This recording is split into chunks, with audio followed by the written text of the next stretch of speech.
Introducing first, speaking out of Akron, Ohio, representing Team Popping the Boys, the headline god, Jeremy Lambert, and his co-host, speaking out of Atlanta, Georgia, representing more than one royal family, the king of indie viewing, Stephen Jensen. And this is the Spotlight on Fightful. Welcome, everyone. Shout out to Big Dick MLJ for the intro. As always, this is the Spotlight. I'm Jeremy Lambert. That is Stephen Jensen. Jensen, how you doing today on this beautiful May the 4th be with you on Thursday? That's right. Star Wars Day for all the Star Wars fans out there. Believe it or not, I never got into Star Wars. So it's not really my thing. I don't knock it. It's just not my thing. But I respect the fandom. Cody Rhodes is so disappointed in you, by the way. Do not let the American roller coaster hear that you are not a Star Wars fan. Yeah, I know he's a Star Wars and Star Trek fan. I never got into really either. But yeah, here on this early Thursday morning show. But appreciate everyone who's here in the chat. Good to see you, Jeremy. I'm doing good though. How about you, man? I'm well. Yes, thank you. We are an hour early this morning, as you may have figured out. Your clocks are not wrong. It is 8:30 a.m. Eastern instead of our usual 9:30 a.m. Eastern spot. I have things to do at 10 o'clock, so it'll be me running off at the top of the next hour. Usually it's Jensen leaving for the shoot job. I am leaving for a shoot field trip to go on. So that is what I'm taking care of this afternoon. But we appreciate everybody joining us today. A lot to talk about. Let's talk about Stephen Jensen. Let's go ahead and get this out of the way. So one of our own, our former member of the Fightful, still in the Fightful community, still a Fightful pal, but former employee here at Fightful, the great Will Washington has joined AEW. He is all elite. He's going to be assisting with administrative and creative things over in AEW, including social media, PR, some stuff on the creative side as well. And just big congratulations to Will. He's done great work here at Fightful. It's been an honor and a pleasure to work alongside him on certain projects and certain things. It's been an honor and pleasure to run in on him every single week on Day After Dynamite, and give a big shout out to him. And look, I don't think there's anybody more knowledgeable, especially when it comes to like retaining information, than Will Washington in the wrestling landscape. That man can recall anything and everything off the top of his head, and he deserves it. He's one of the best of us in this community, not only from a wrestling standpoint, from just from a human standpoint as well. So big shouts to Will Washington. Yeah, 100%. I mean, what a W for like just like the wrestling community in general. It feels like to watch, because he's been podcasting for so long, for like 20 years. Yeah. Yeah. I think he did RBR for 18 years. So, I mean, it's just really damn cool to see. It's cool to see someone go from, because he's like our age. You might be exactly our age. He's like right around our age. And he's a lifelong fan who, got into it and stuck with it as a podcaster and as like a kind of a voice in the community, and just like worked his way to the point where, I mean, he's getting signed to, in my opinion, the best professional wrestling company in the world, AEW.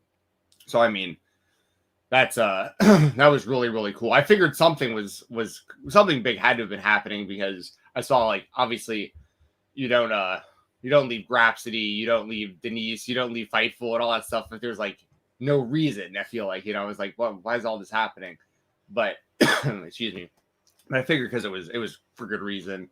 And there was heavy speculation. Everyone was like, is he going to AEW? That was like it was almost like the joke. It was like, is he going to AEW? And then it's like, no, he's actually is going to AEW.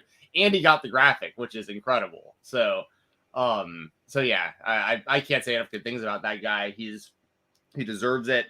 He puts in a ton of work. He makes towns, travels to these shows. I met him live in Atlanta at the first Terminus show. Him and Phil were both there. I've met Phil in person since then. He's been to Battle Slam as well. But it was cool seeing Will in person, and it's just good to know that I don't know, it's just cool seeing like someone make it. Like Denise is kind of the same way. She's obviously not signed to AEW, but the same kind of way where like seeing her pop up on like AEW or WWE pre-shows and stuff like that. It's cool seeing like our peers, like, you know, doing this kind of stuff. Whereas, it's honestly where I kind of went the other direction, where I got where I'm at here, and then like I got like things situated on the other side of my life where it's like, okay, I'm good where I'm at with like the wrestling space, and now I have like a better job and stuff, and I could do this in the time. He went like the opposite. He's all in on this. But good analogy, or I didn't really mean to make that all in with Will, but he is all in the space, and now he is all elite as well, which is it's awesome to see. And I think that's going to happen for more and more people in the space who want that to happen, you know. And also, for what it's worth, I know that people have asked and speculated and stuff. Obviously, and I don't mean to speak for anybody, but obviously, Will can't be a part of Fightful if he is employed by AEW, because that's a big conflict of interest. You know, that's like, so I hope, I'd imagine people understand that already. But as Jeremy gets something. My cat is just jumping on our TV stand over here, so I'm yelling at her to get down. So apologies. No, you're good. I was just explaining there at the end too that like obviously I'm happy for Will, and he deserves it. I mean, he's all in on this, and you know, when you go all in on the wrestling space, by the way, it's a very big risk. Like, it really is. Like, there's not a lot of money in this for a long time. Like, and you know, there may never be, and you know, there's not a lot of promises, and things fall through, and websites change, and people buy sites, and you know, YouTube algorithms, and I mean, there's just so many variables, and for him to, you know, really stick with it and just keep getting bigger and bigger and better at everything he's doing to the point of getting signed by AEW is awesome. And then I was also saying there at the end that, because I've seen people mention, like, you know, almost like they've lumped like Fightful's credibility into this in certain ways,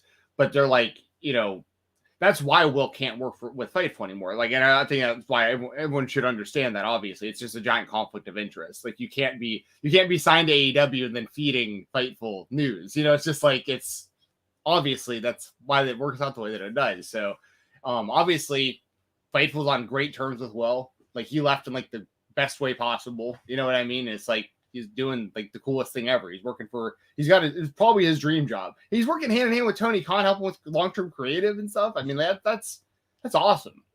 And it's good to have a fan's voice in there, right there next to Tony. You know, that's huge, I think, for the fan base and the audience. So yeah, congratulations, Will. That's incredible. Yeah, I was gonna say, Will is not, you know, it's a lot of recycled people when it comes to creative in wrestling, and Will is certainly not that. It is not, oh, he went through the wars of Monday night, he was in TNA, he was in ROH. Will is he's one of us, and he's just been following it for so long and has a different kind of perspective and knowledge when it comes to wrestling. So I think that is also good for wrestling. That could be Will or anybody. I'm very happy that it is someone I know and someone I respect in this space, like Will Washington. But I think just in general, it's good for wrestling to just have a new and different voice in that creative space to help with those kind of things. Right. Yeah. So yeah, people want to see the cat. The cat is trying to get out right now. They're jumping on the nightstand in the middle of everything. Just the dumbest cat in the world. Let's get into things. Stephen Jensen. I need to finish the story. In the WWE, the story never finishes. The story never finishes, Stephen Jensen. And before we actually get into WWE, I probably should have done this just a few minutes ago, but we were so caught up in our praise for Will Washington and my anger at this dumb cat that is staring daggers through me. This episode is sponsored by Wrestle Rumble. Everybody, we will be giving away entries to Wrestle Rumble, their Backlash Pick'em. If you would like to be entered into the Backlash Pick'em, please leave a Wrestle Rumble in the chat. All you got to do, put Wrestle Rumble in the chat. We'll mention this throughout the show. Put Wrestle Rumble into the chat. We'll put your name in a drawing. We'll draw 3 names at the end of the show, and then you be in contact with Stephen Jensen to get your free entry into the Backlash Pick'em for Wrestle Rumble. First place gets $1,000 on the Wrestle Rumble Pick'em. All you got to do, again, put Wrestle Rumble in the chat, get your entry, fill out the Pick'em sheet that Jensen will hook you up with, and then you can win $1,000, everybody. It's that simple. It is that simple. Big shouts to Wrestle Rumble. They seem to sponsor us now every single time. AEW's got a big event coming up. That's all the work of Stephen Jensen right there. And we've had Matt on the show before. Everybody go back and check the interview with Matt. But great people over at Wrestle Rumble. Please support them. Yes, I'm hoping that they have a pick'em contest for Double or Nothing later this month as well. Because if they do, hopefully we will be able to team up with them again. But yes, shout out to Wrestle Rumble. They are incredible. And they have given us some more free entries to give y'all, just as Jeremy said. Oh, and there it is. I'm on the website. The Double or Nothing Pick'em contest is there at the bottom of the site. And there's also going to be a Night of Champions Pick'em contest soon, too. So keep your eyes out there at WrestleRumble.com. There's your prize for Backlash, $1,000. Second and third both get $100 each. Fourth, a mystery prize. So, yeah, check it out. And we'll give some away at the end of the show. There you go. All right, let's get into the WWE. The universe was shaken up this past really week now. Stephen Jensen, we had the draft last Friday. It began, and then on Monday it concluded. A lot of maneuvering. You know, the women's champion switched brand. Roman's on SmackDown. Cody's on Raw with that World Heavyweight title that I know you love, Jensen. And a bunch of other changes as well. What stood out to you from this draft? So I noticed the title swapping, like with Rhea and Bianca. I think it was kind of strange that they drafted. Well, it isn't strange. I shouldn't say this, but like they drafted Becky so early, but like didn't take like a champion instead. I felt was kind of weird because like you took Becky, but like Bianca got taken and then Becky, and then like it took a while before Rhea got picked. No, Rhea was the first pick on Raw. Oh, that was the eligibility thing. The champions went first. The champions went before anybody else. I forgot that they do the thing where you can't take half the roster I completely forgot that only half the roster is eligible. Rhea got taken right away. What was it? Bianca that got taken? Who got taken? Okay, hold on. I have my order all messed up. Who were the first two? Who are the two first picks of Raw? Like not on SmackDown, but Raw, the next show. Rhea and Austin Theory. Oh, that's okay. That's what I'm getting confused about. Bianca got drafted during the SmackDown show, though, right? Yeah, Bianca was the first female taken on SmackDown. Yes. It was Roman, Cody, Bianca, and then Becky. Yes, that's what that was my point. Was like I get Becky as a big star, but she's not like I would have taken a champion like. But you could have taken a champion. Oh, there wasn't any other champions available on that. I'll recheck. Gunther actually was available on that draft night, and so I guess Becky got taken before Gunther. Yeah, I still would have. Okay, that actually makes a lot more sense. That really throws me off. I always forget that they started doing that where they split the eligibility. Obviously, you know, and then like the Usos. I'll say this: the Usos got drafted to SmackDown on Raw, but they had to wait until Raw. I knew that was a big part of the story, but them being drafted to SmackDown anyways after all that was kind of strange. And you would have felt like they would have taken them like right away, like the Usos like right away on Raw. But also, I would have taken Rhea too. I don't know, dude. I'm going to talk about Cody obviously in this whole year. The main thing I want to talk about is the whole new title belt and how that pertains to this draft and Raw. But on how do you feel about like the story that they've been running with how like the bloodline? It looks like Paul Heyman was going to have Solo go after the Usos recently, and a big part of the story of the draft was SmackDown draft the remainder of the bloodline, the Usos, to SmackDown, and they have now. So like, do you think it would have been a better move to split them for this story, or like keep it how it is? And like it kind of feels like still nothing has changed. I know we're leading to something, but like I don't know. That was like a big part of the draft story. It felt like them sticking with the bloodline together makes the most sense because it does like they're trying to do something. Whether it's Solo turning on them, whether maybe the Usos get a heads up that maybe Solo is going to turn on them, and then they strike first. Whatever it might be. The thing with SmackDown is you kind of need the Usos on that show with Roman not being there every week, because they've really established the Usos as top guys over the past couple of years. I mean, I know they lose matches up, but they've been in so many main event segments as part of the Bloodlines. More the Usos than Solo Sikoa. And you look at the rest of SmackDown, you take Roman out of the picture since he's not going to be there a lot. Austin Theory is the United States champion. He's on that show. He's getting tasked, I think, with anchoring a good chunk of that show. I don't know. I ain't that sold on Austin Theory in that spot. And then the rest of it, it's like, okay, you do have the championship. You have Bianca there. You have Charlotte there once she gets back. I think the women are going to be tasked with carrying a good chunk of that. Like Ray is there on SmackDown as well, but they've established the Usos as one of their top acts in the company. So keeping them on SmackDown makes sense, because Raw, you're going to have Cody every single week. You're going to have Kevin and Sammy every single week. Maybe for right now, Kevin and Sammy can also go to SmackDown as the undisputed tag team champions. So that'll give them a boost as well. So I understand why they kept the Bloodline all together, largely because you need that kind of draw on SmackDown. You need a top act on SmackDown, and the Usos are that team.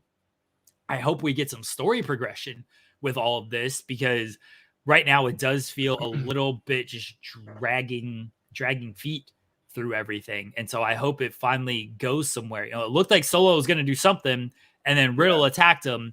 We'll see what happens at Backlash. We got the big 6-man match with the Bloodline, the Usos and Solo against Riddle, Owens, and Zayn. So they do have that match on Sunday, and we'll see if that's just a straightforward 6-man tag. We get a winner, we get a loser, nothing happens afterwards, or if something big happens in that match to where there is some type of turn. My guess is, and we'll talk about Backlash a little bit here in a second, my guess is we get a straight winner. It'll probably be Riddle, Owens, and Zayn.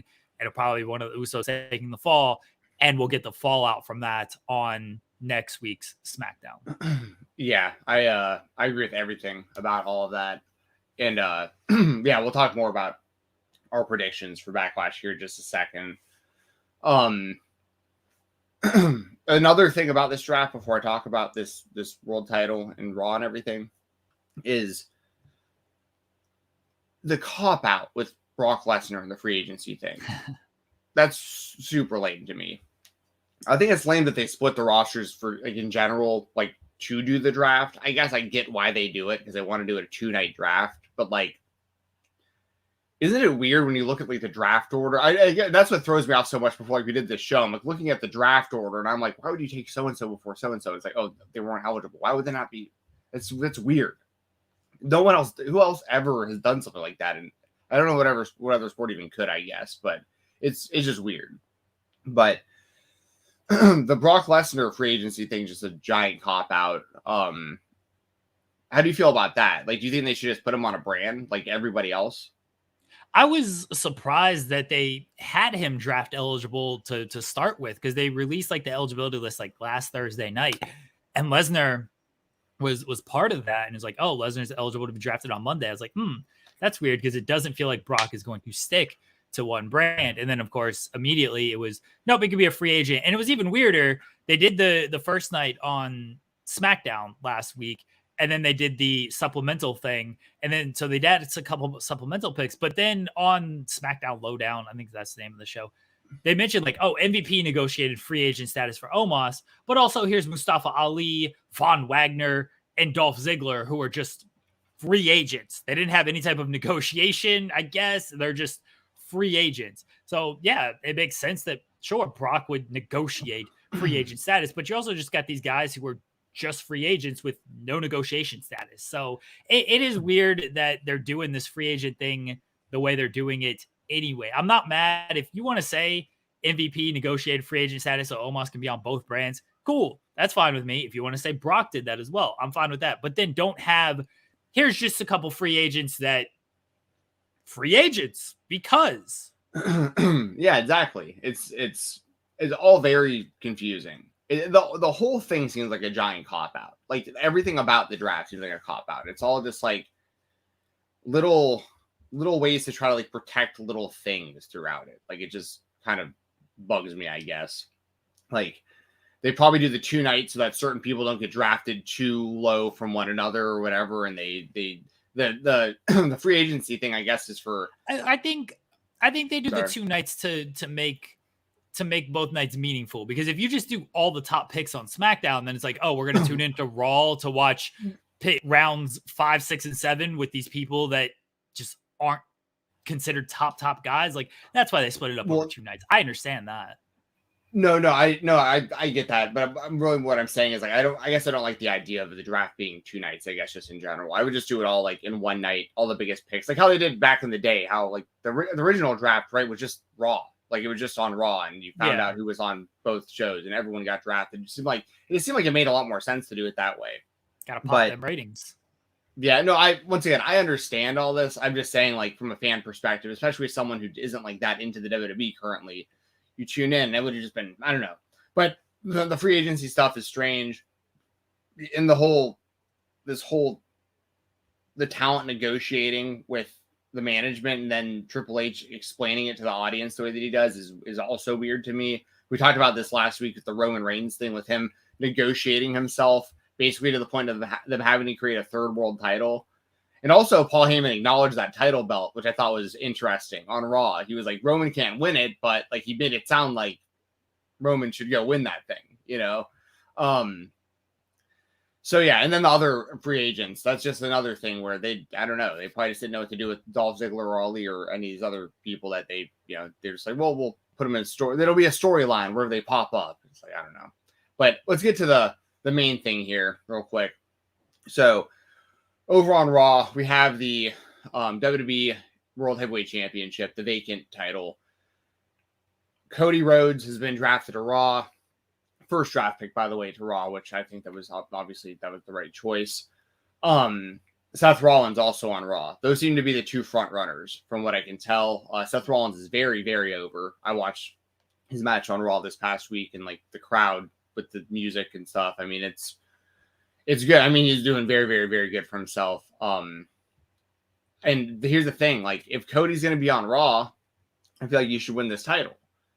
But finishing the story should be him beating Roman and winning the only title. But there's now there's 3 titles, and like he's just.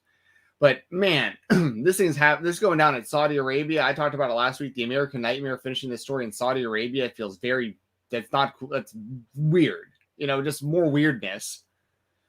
I don't know. What do you think, Jeremy? Do you think that they are going to put this on Cody? Because that's how it feels. But at the same time, like, I mean, maybe Seth is the move. I can't think of anyone else who would really be a better option. I don't think they're going to put it on Cody, honestly. I thought Cody was going to acknowledge the title on Raw, and he didn't. He just did the thing with Brock Lesnar, which in hindsight now makes sense of like, okay, he's got the thing with Brock first, and then he can get into his potential title chase. I think Cody has to be in whatever they're setting up. I assume it's some type of tournament. He has to be in that. It's not good that Cody loses, but it'll probably be shenanigans of how he loses on this stuff. Maybe he loses to Brock at Backlash, and then he does this thing of like, I don't deserve to be in this title match. Like, I need to rebuild myself, overcome this adversity, and then I can get back and be in this tournament to go after this title. If you do something like that. If I lose this match, I can never challenge for the WWE Heavyweight Championship. That's the way you could just never challenge for the title. I like that. Well, that's the straight up. And then now you're right back in the Cody verse, and he's right back in the same position he was in AEW. Can't challenge for the world title. We're back to square one. We need the Cody verse. Cody verse. So maybe you do something like that.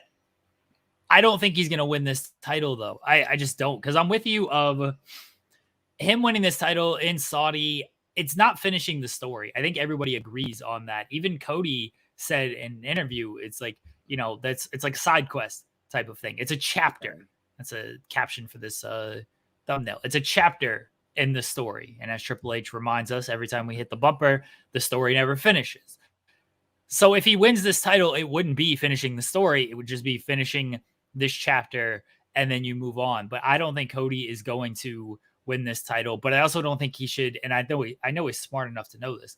I don't think he should demean this title either, of like, this belt ain't that important to me. I'm focused on the WWE title. I think you got to work around it to where the title still feels important, but it's not Cody's ultimate end goal when it comes to things. So yeah, they got some options. How they write it, just pick the dumbest possible option, and that's probably what they'll do.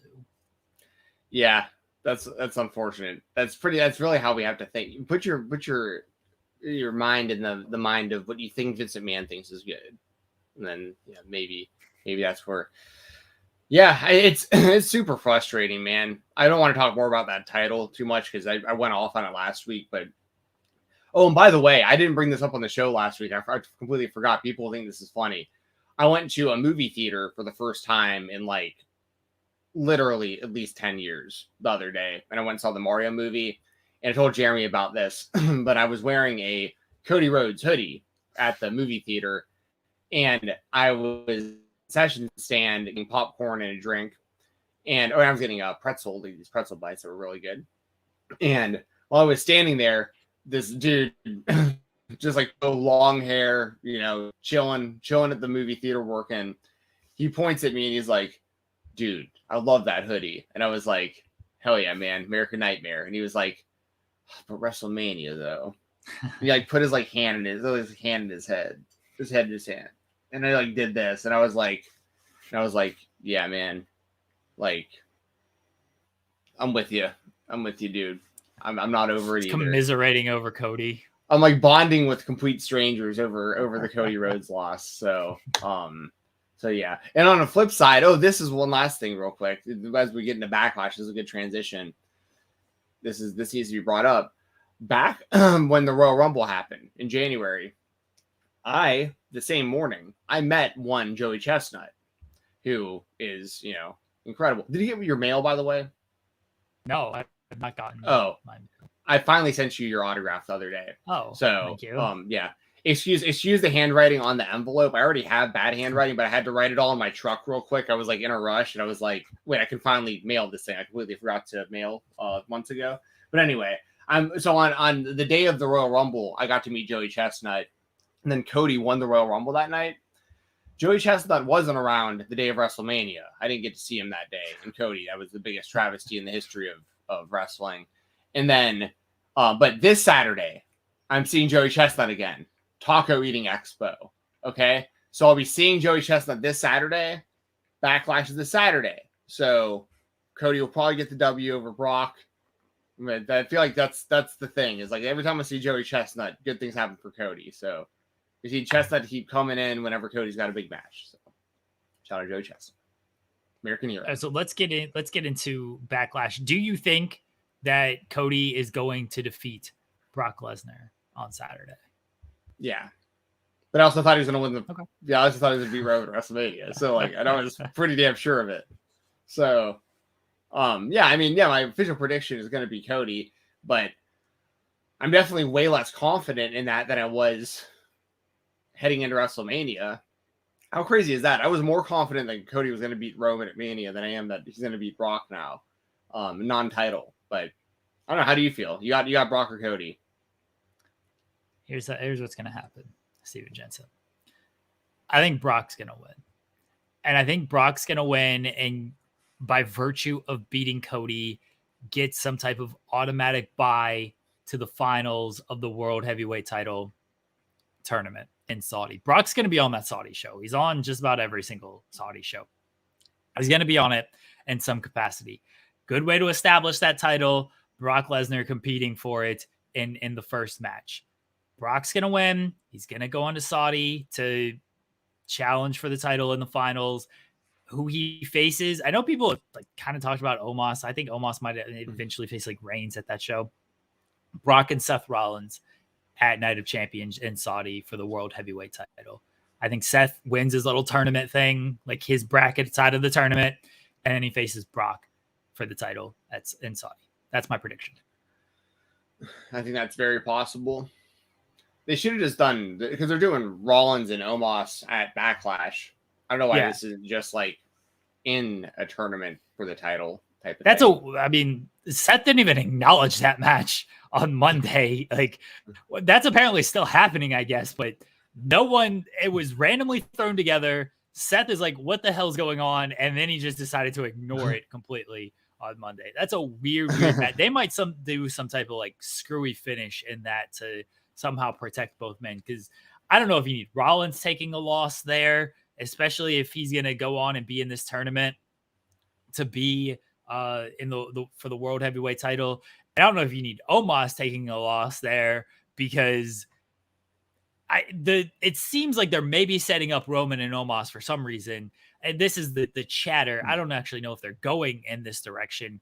Honestly, if you just want to have Seth beat Omos, fine. I don't think it makes Omos look great.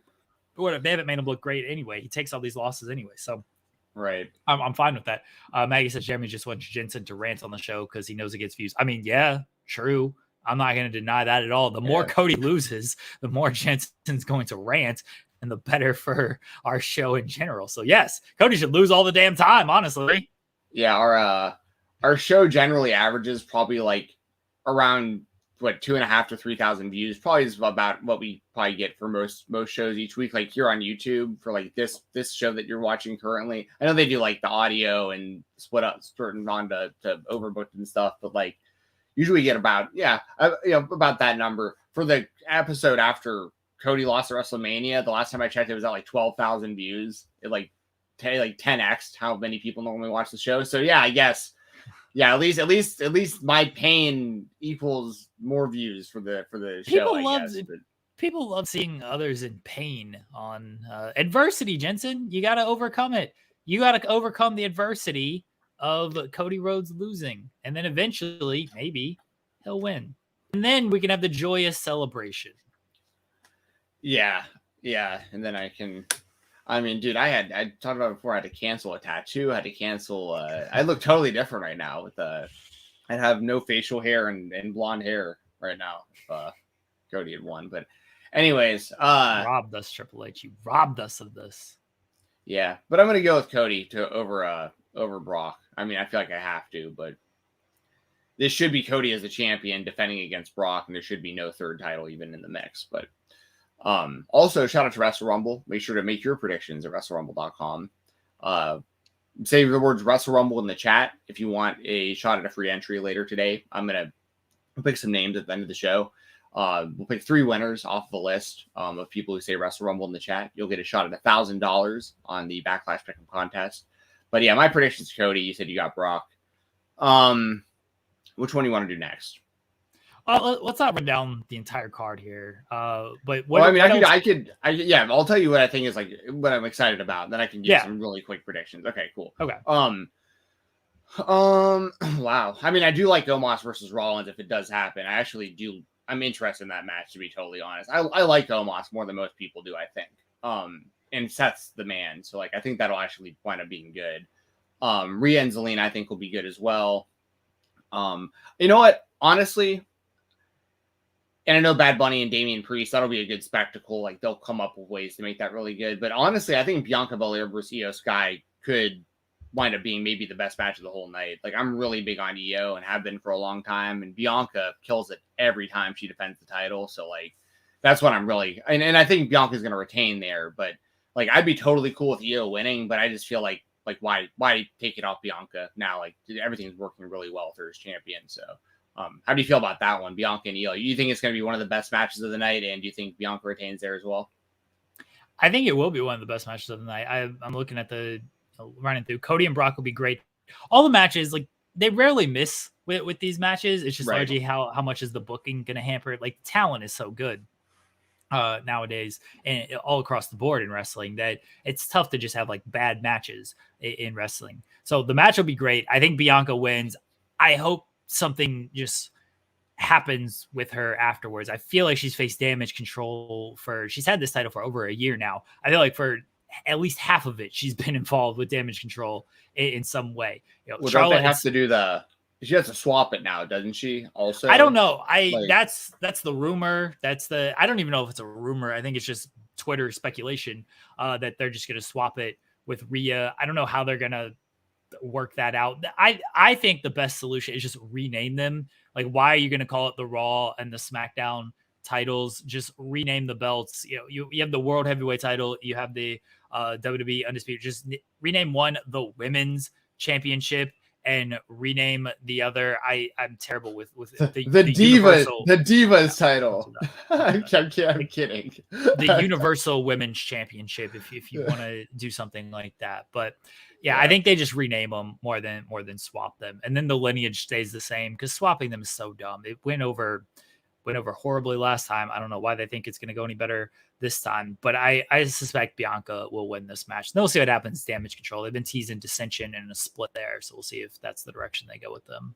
Yeah, I would rename all the titles too, and that also gives them a good kind of out to stop making the title belts multicolored too. Just make title belts that look like title belts. You don't need to make them. I get making them like red and blue and stuff or whatever for like kids to buy the toys, but like they'll still buy.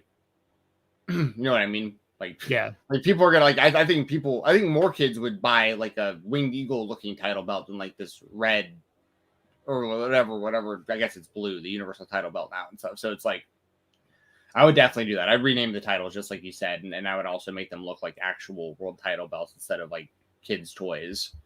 Yeah, I guess as far as like other just like quick predictions, I'll say, I think Bad Bunny is going to beat Damian Priest, especially if it's a street fight like that. But I think it'll be really good. He's going to be super mega over. I mean, that'll be a lot of fun to watch, and he kills it. That should headline the show. Yeah, I was actually thinking about that myself. It's either going to be that or Cody versus Brock, you would think. Even though, like, it really should be one of the championships, really. But, like, yeah. And then the six-man tag match, I'm with you. I think Riddle will get the pin on, like, Jimmy Uso, probably. Like, something like that. And it'll set up Riddle. I guess, so Roman's getting real close to 1,000 days. I'd imagine he'll have to retain at least like one more time. So there's like the drama of like 1,000. 1,000 days is Night of Champions. So, I mean, literally on that day. Yeah. So once he goes into that event, he'll already hit 1,000 days. Okay. Because I figured they do something where it's like at 999 or however close they could get to that number, they'd have him defend the title like one more time.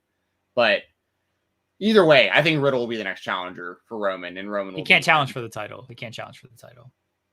Did he lose a match? He lost a match previously where he can't challenge for the title. Yeah, that was so he's in the same. So he's in the same boat as like Brock with that. Yeah, I forgot about that. They had that really good match on SmackDown. Roman and Riddle. Was that the one where is that where the stipulation comes from? Yeah. That was a really good match. Damn. So that makes me even more pissed off. So like, not only is Roman renegotiated his way out of being on the show and about to hit 1,000 days of the title and already beat everybody, people who work their way back up to title shots, some of them are ineligible to even wrestle him for the title. So, well, they should win. They should negotiate better instead of, trying to just be like, oh, if I lose, I can never challenge again. Don't accept those stipulations. Don't be a dummy. It's just another reason why Cody should have won at WrestleMania. Why are we even in this spot? Just like Roman and Paul Heyman are the smartest men in wrestling. Get on their level. Yeah, that and Brock and, Triple H just, man, he must just be just quite the pushover when it comes to contract negotiations to not only let people get away with this on their deals, but also to admit it publicly on their television show so often. Very strange. You would never see Dana White go on in the middle of the UFC octagon on a UFC show. You'd fire him before that, and then bury him on Twitter, and you're like, they're scared to fight. Right? Yeah, like Francis Ngannou, the scariest human being on earth, is afraid to fight, according to Dana White, because he won't resign. That's what Triple H should do. Just stand in the middle of the ring and be like, you know what, Roman, he's just scared to fight. He doesn't want to wrestle anybody. He's a coward. He doesn't want to show up to work. Has nothing to do with money. Has nothing to do with negotiation. He's just afraid. This man who has beaten everyone, right. This man who has run through the competition, held this title for 2 years now, he's afraid. That's what Triple H should do. Right. Now, the only way that works at all is if he's now paranoid and afraid that like he feels like he's slipped. Like Cody came so close to beating him that now he's like afraid that it's slipping or something, or like someone around him. He has to feel the threat of like the bloodline turning on him or something. Like there has to be a reason to have him like be really fearful if that was the case. But no, I'm with you. Like it's weird, that idea of like, but my whole thing is like, you know, I don't know. It just is what it is. The draft's over. We have the new rosters. I expect these not to stick anyways. You're gonna see people popping up on each show within weeks. So yeah, I don't know. I you know, hopefully it's like I want to see Cody win the world title, but I want to see him beat Roman, but it's also been super devalued throughout this whole process. So it's like, kind of super frustrating if you're a fan of Cody and or the WWE, I feel like. But I think Backlash will be a good show, though. I will say that. I think that every time I tune in for one of these premium live events, I legitimately enjoy them. A big part of that's probably because I don't watch Raw hardly ever, and I hardly ever watch SmackDown either. So, like, when I'm tuning into the product, I'm not like, I guess I don't have like the, like kind of like the wear on myself that most fans do going into a pay-per-view. Because really what they're doing at the end of the day, people need to really realize this, what they're really doing on Raw and SmackDown nowadays is they're just giving you like little tastes of little things so they can film video packages pretty much to run before the matches on the pay-per-views. So like if you're watching Raw and SmackDown every single week, you're seeing a lot of repeated stuff, or a lot of stuff that isn't really that entertaining as you see it, but they're taking it, they're making a really entertaining video package so that when you watch the pay-per-view, if you're like me and you tune in once a month, you're like, oh, okay, I'm totally caught up with what's going on. You know what I mean? They made this look great. I'm super pumped now for this match I'm about to see.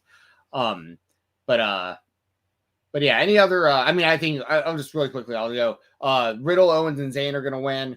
Cody's going to win. Rhea's going to retain. Rollins is going to win. Theory's going to retain. Bianca's going to retain. Bad Bunny's going to be Damian Priest. Those are my predictions. The Theory match is the kind of the most intriguing to me because, as I was saying earlier, I think Theory is going to be tasked with like carrying the SmackDown brand with no Roman there. That's basically now the U.S. title is the de facto top male title on that brand. Can Theory do it? Do they have trust that Theory can do it? Or do they think, oh, Bobby Lashley is the guy to do this?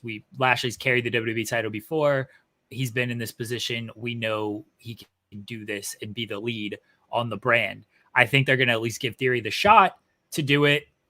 How it works, I guess we'll know in a couple of months. You know, Lashley is a potential challenger to Roman. I don't know how soon they want to go with that. You know, Night of Champions is a possibility for that. And then everybody can fantasy book their Hurt Business reunion for the 100th time in a month. We'll see if they decide to go that direction with things. That's an intriguing matchup to me to see where they go, because you can have a winner of that match without having Theory lose if you wanted to beat Bronson or Lashley in that match. And I imagine Bronson will probably take the pinfall in that. So we'll see how that plays out. But I'm intrigued to see how that plays out. And yeah, I think it is sink or swim time for Austin Theory. They gave him the match against John Cena. They gave him the win against John Cena. That match was what it was. I don't put all that on Austin Theory. I think Cena showed up to the only tan he was ready to take was the 3-second tan, and that was it. And then afterwards, it's been what it's been with Theory. And I'm not super high on him. He's gonna be in a big spot coming up leading SmackDown. I am looking forward to Bad Bunny and Damian Priest. I know I praised Bad Bunny the other week, but man, this dude is legit music star when it comes to this stuff. Like I tweeted on Monday, it's like he does not have to do this at all. And he's not only like doing this, he's doing it at a very like big respect. He could have walked into Backlash and been like, I'll team with Ray. We'll take on Dominic and Damian. I'll team with Ray and Santos. We'll take on Dominic, Damian, and Finn. It'll be cool. I'll hit a couple spots, get out of there, done. Like, nope. He's taking table bumps. He's going to do a street fight. He's probably going to get whacked with a chair, whacked with the kendo stick, go through another table. Doesn't have to do any of this shit.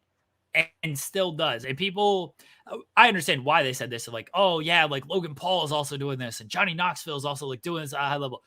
Big difference when it comes to this stuff. One, Johnny Knoxville, his fame level from 2022 to what it used to be, night and day. Like Jackass, the revival of it did well, and I was very excited for nostalgia purposes. Johnny Knoxville also just famous because he did dumb shit, right? Like that's why he became famous. Logan Paul, famous because of viral videos and like he's boxed and everything. He's an actual athlete, but he's famous for being like a social media influencer type of person and doing stunts and things of that nature. Like it makes sense why he's doing wrestling. I take nothing away from the actual work he's doing in wrestling, doing great there, but also understandable why he kind of enters the world of wrestling. Bad Bunny, legitimately the most streamed musical artist, like going out there and doing all of this. This is like, peak Jay-Z coming in the when Blueprint is dropping and going out there and like, hey, I'm going to do wrestling. And I'm not only going to do it, I'm going to do like street fights against Steve Austin or whoever it might be. Jay-Z wouldn't show up for a rap battle against John Cena, right? Because he was, worried about reputation and everything. Like Bad Bunny's going out there as a legit, like doesn't need to do this at all. Doesn't have any type of real wrestling background. Wasn't famous for just like doing stunts and everything. Famous in a real entertainment aspect of the world, and decides to do all of this. It is insane that this man is doing it at the level and ability that he is doing at. And I can't wait for that match. Bad Bunny fucking rules. Yeah, no, I agree. I agree with everything you're saying. I said it last week too. I was watching that carpool thing or whatever. That show where you're talking to that guy in the TV show in the car. He getting interviewed, and he was talking about how the most fun, the biggest thing he does is the WWE. Like it isn't the music for him. Like, I mean, obviously the music's huge for him, but like he gets the most enjoyment out of being a part of the WWE and on that show, which is like, I mean, good for him. And it's amazing seeing fans that are that famous because like, being a wrestling fan, traditionally speaking, has never really been like that cool of a thing. Like back in like the mid 90s or like late 90s for like the Attitude Era, the NWO and that kind of stuff, like it became cool. Steve Austin became cool. But like to have like the biggest star in the world, like Bad Bunny being so down for wrestling, just it's great for wrestling. It opens it up for so many new fans to discover it, or people who might have been like, wrestling's lame, and then they're like, wait, but Bad Bunny does it? Like, I love Bad Bunny. Like maybe it just changes your opinion completely on it just because he's involved, so. And by the way, he completely commits to it. The matches, the stuff that he's done on the show, he's done very, very well. And like you said, he could have come in and just done the hosting thing or just not been a part of it at all. And he's deciding he wants to wrestle in a street fight. So yeah, good for him. I think it's, and here's the crazy thing. The flip side is happening for me because I was unfamiliar with Bad Bunny pre-WWE because I'm like so out of the loop on so much of the mainstream stuff. Like I didn't know who I mean, I'm sure I heard of the name, but like I didn't know who he was or anything or know his music. Outside of maybe just seeing like Issa tweet about him and stuff. But like so it helped me too. It's like there's a lot of wrestling fans that probably don't listen to his music. And then you're like, oh, this guy's cool as hell. Turned out my stepbrother, who knows Spanish, listens to his music often and loves him. And he found out that I became a fan of him through the WWE. So me and him were both kind of like Bad Bunny fans for two completely different reasons. You know what I mean? So it's smart. It works. He's got banger songs too. Absolute banger songs. When I can't even understand like most of the songs I've heard of his because like most of what I've heard wasn't in English, but like the actual like the melodies and the music and stuff, yeah, it's super catchy music. I understand, and if I understood the lyrics, it'd be 10 times better, I'm sure. So it's like I totally get why he's as famous as he is. Guys, reminder, and he puts on a banger show, by the way, too. I've seen some concert clips, and I'm like, oh yeah, like he's the live event. I see why he sells out gigantic stadiums too. Like, anyways, sorry, go ahead. Guys, a reminder, leave a Wrestle Rumble in the chat. Be entered to be in our drawing at the end of the show here. We're going to draw names in the randomizer, and then you get a free entry into the Wrestle Rumble Backlash Pick'em. You can get your Backlash predictions in there. And if you do not win our free entry, go over to WrestleRumble.com, sign up, get entered, do the pick'em, chance to win $1,000. Let's move on to AEW. Over 1 million fans and a great number in the demo tuned in. It was a great show, and I think it's been a run of great shows. AEW last night, it became official. We are getting the 4 Pillars 4-way at AEW Double or Nothing because Darby Allin and Jungle Boy defeated Sammy Guevara and MJF in a tag team match. Took a while to get there, took some twists and turns, but in the end, we get the 4-way 4-pillar match for the AEW World Title. Jensen, what'd you make of how they ended up getting to this point? So I think it was pretty obvious from the jump that we would get the 4-way Pillars match at the pay-per-view. So it was just a matter of like creatively getting there, and we had to get to the pay-per-view and do something really to build it and make it make sense. I guess I didn't love the whole Sammy MJF kind of relationship throughout this. I understand it as a story and as MJF is a heel and Sammy is a heel, the whole idea that he would take the pinfall for him if this was one-on-one at a pay-per-view and stuff. But that also made it pretty obvious that like that wasn't like AEW for one. And this is no offense to Sammy Guevara, who I think is actually really underrated in the grand scheme of things, but Sammy Guevara versus MJF one-on-one world title, I just don't see AEW that being the, when they have the roster that they have, I don't see that being the world title match at Double or Nothing. So I'm automatically thinking, well, if Sammy's already, in or whatever, they're making it really clear that he might be involved, then, and they've already teased the 4 Pillars, all being in the ring together, cutting promos on each other. It was pretty clear that this is where we were heading. So, but I think that it's still, like, it made sense and it didn't. Like, the idea of that little mini tournament didn't make sense to me because it was a 3-person tournament. You're going to give someone a bye. That's kind of weird. Like, I didn't love the way that was set up. And I don't love kind of like the, once again, I get it, it's a heel thing, but it is like, it's kind of weird seeing like MJF, who is this just dastardly heel on the show. And every now and then he does something kind of out of left field, like, like a Sinatra-esque performance or whatever, like that'll do. But it is weird seeing him like holding hands and like kissing Sammy Guevara and stuff. Just kind of like, it's like too much. But I get that's the point. He's a heel, and that's exactly what he's probably trying to make me feel like. But it's just one of those things. It's just, it all just seems so out of character for MJF to act like this on the show with anybody else. It would not just Sammy, but anybody else.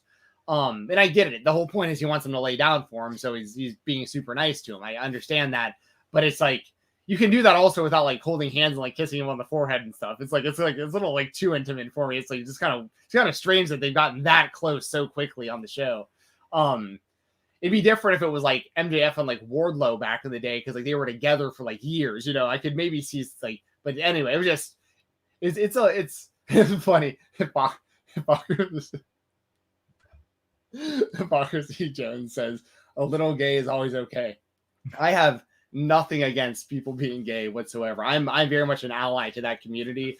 And that's why I think like the kissing isn't what bothers me. It's the fact that it's MJF doing it. Who's such like he hates everybody and he's kissing this guy on the forehead. Like it's just funny, it's just different. But yeah, so that's just kind of where I'm at. Like MJF and Sam have gotten very, very close on screen. I felt like Jungle Boy and Darby were going to get into the match, and they have. I like the finish of the match too, by the way, where it kind of looked like Darby kind of didn't care who was going to hit on that coffin drop because Jungle Boy was making the cover and Darby jumped anyways. So yeah, and I expect MJF to retain the belt as well at the pay-per-view. But if I was going to make a change, I'd put it on Darby. But yeah. How do you feel about it? And do you agree with me? Like, is it not just like really weird seeing MJF like that? MJF, because by the way, see, I don't want to miss Sammy. I see more of that because like him and Jericho, the sex gods, like they kind of already had that kind of thing. But MJF is the thing that throws me off when I see him doing it. I mean, MJF, like, doing the song and dance with Chris Jericho and then doing the song and dance just a few weeks ago.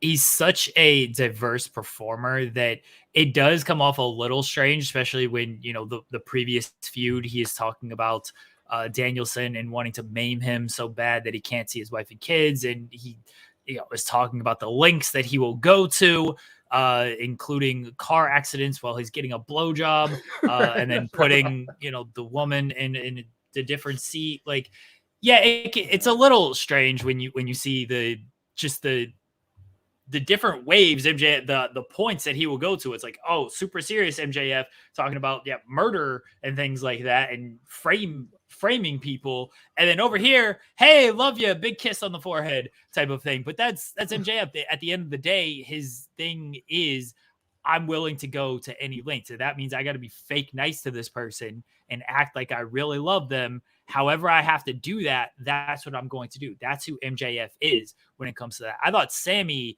should have been just a little bit smarter of like, hey, I've seen this act with MJF. I was the one who did not buy this act with MJF the first time. Now it's like, oh, well, he's willing to toss a bunch of money at me. It's cool. All I got to do is lay down for him and he'll help me out. Like, okay, cool. And even his wife is like, hey, don't be stupid, Sammy. Like, you're better than this. So the Sammy's part of it was a little bit more off-putting to me than MJF, because I thought Sammy should have come off smarter. I didn't always love the promos when it came to these three, because they just healed Darby and Jungle Boy unnecessarily. Jungle Boy already just a little clunky on the mic, doesn't always seem the most confident and comfortable when it comes to that. So his stuff didn't always strike with me.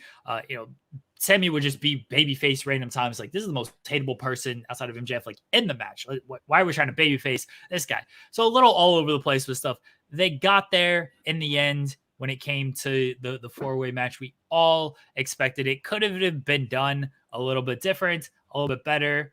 Probably. I actually liked the idea of, and I realize this is simple storytelling, but, originally it was MJF just being like, you guys need to beat a bunch of people. And that's what they were doing. Like, Sammy was winning matches. Darby was winning matches. And Jungle Boy, they were just winning matches. And then it became into the, okay, let's do a tournament. One guy gets a bye. That was weird. Should have just been, they just kept winning matches. Like, I've proved myself. I proved myself. Here comes Tony Khan. Like, they've all proved themselves. They've all earned it. Four-way match. And then MJF is irate and pissed off at all of this of like, no, what the fuck? Like, they should earn it in a different way because, MJF is just mad because MJF is mad. Like, I would have been fine with that storytelling. I realize very simple, but sometimes I'm cool with just people winning matches to earn things. And that's how a lot of MJF stories have gone. And I get that maybe people would be like, well, isn't this the same MJF story that we've always had? In this case, it was less about like obstacles of earning and more of just all three of these guys just be like, I'm going to beat these guys and I'm going to try to really prove myself. And MJF be like, you haven't proven shit. And Tony Khan be like, actually, they've all proven plenty. They're all in it. Let's just do this four-way match.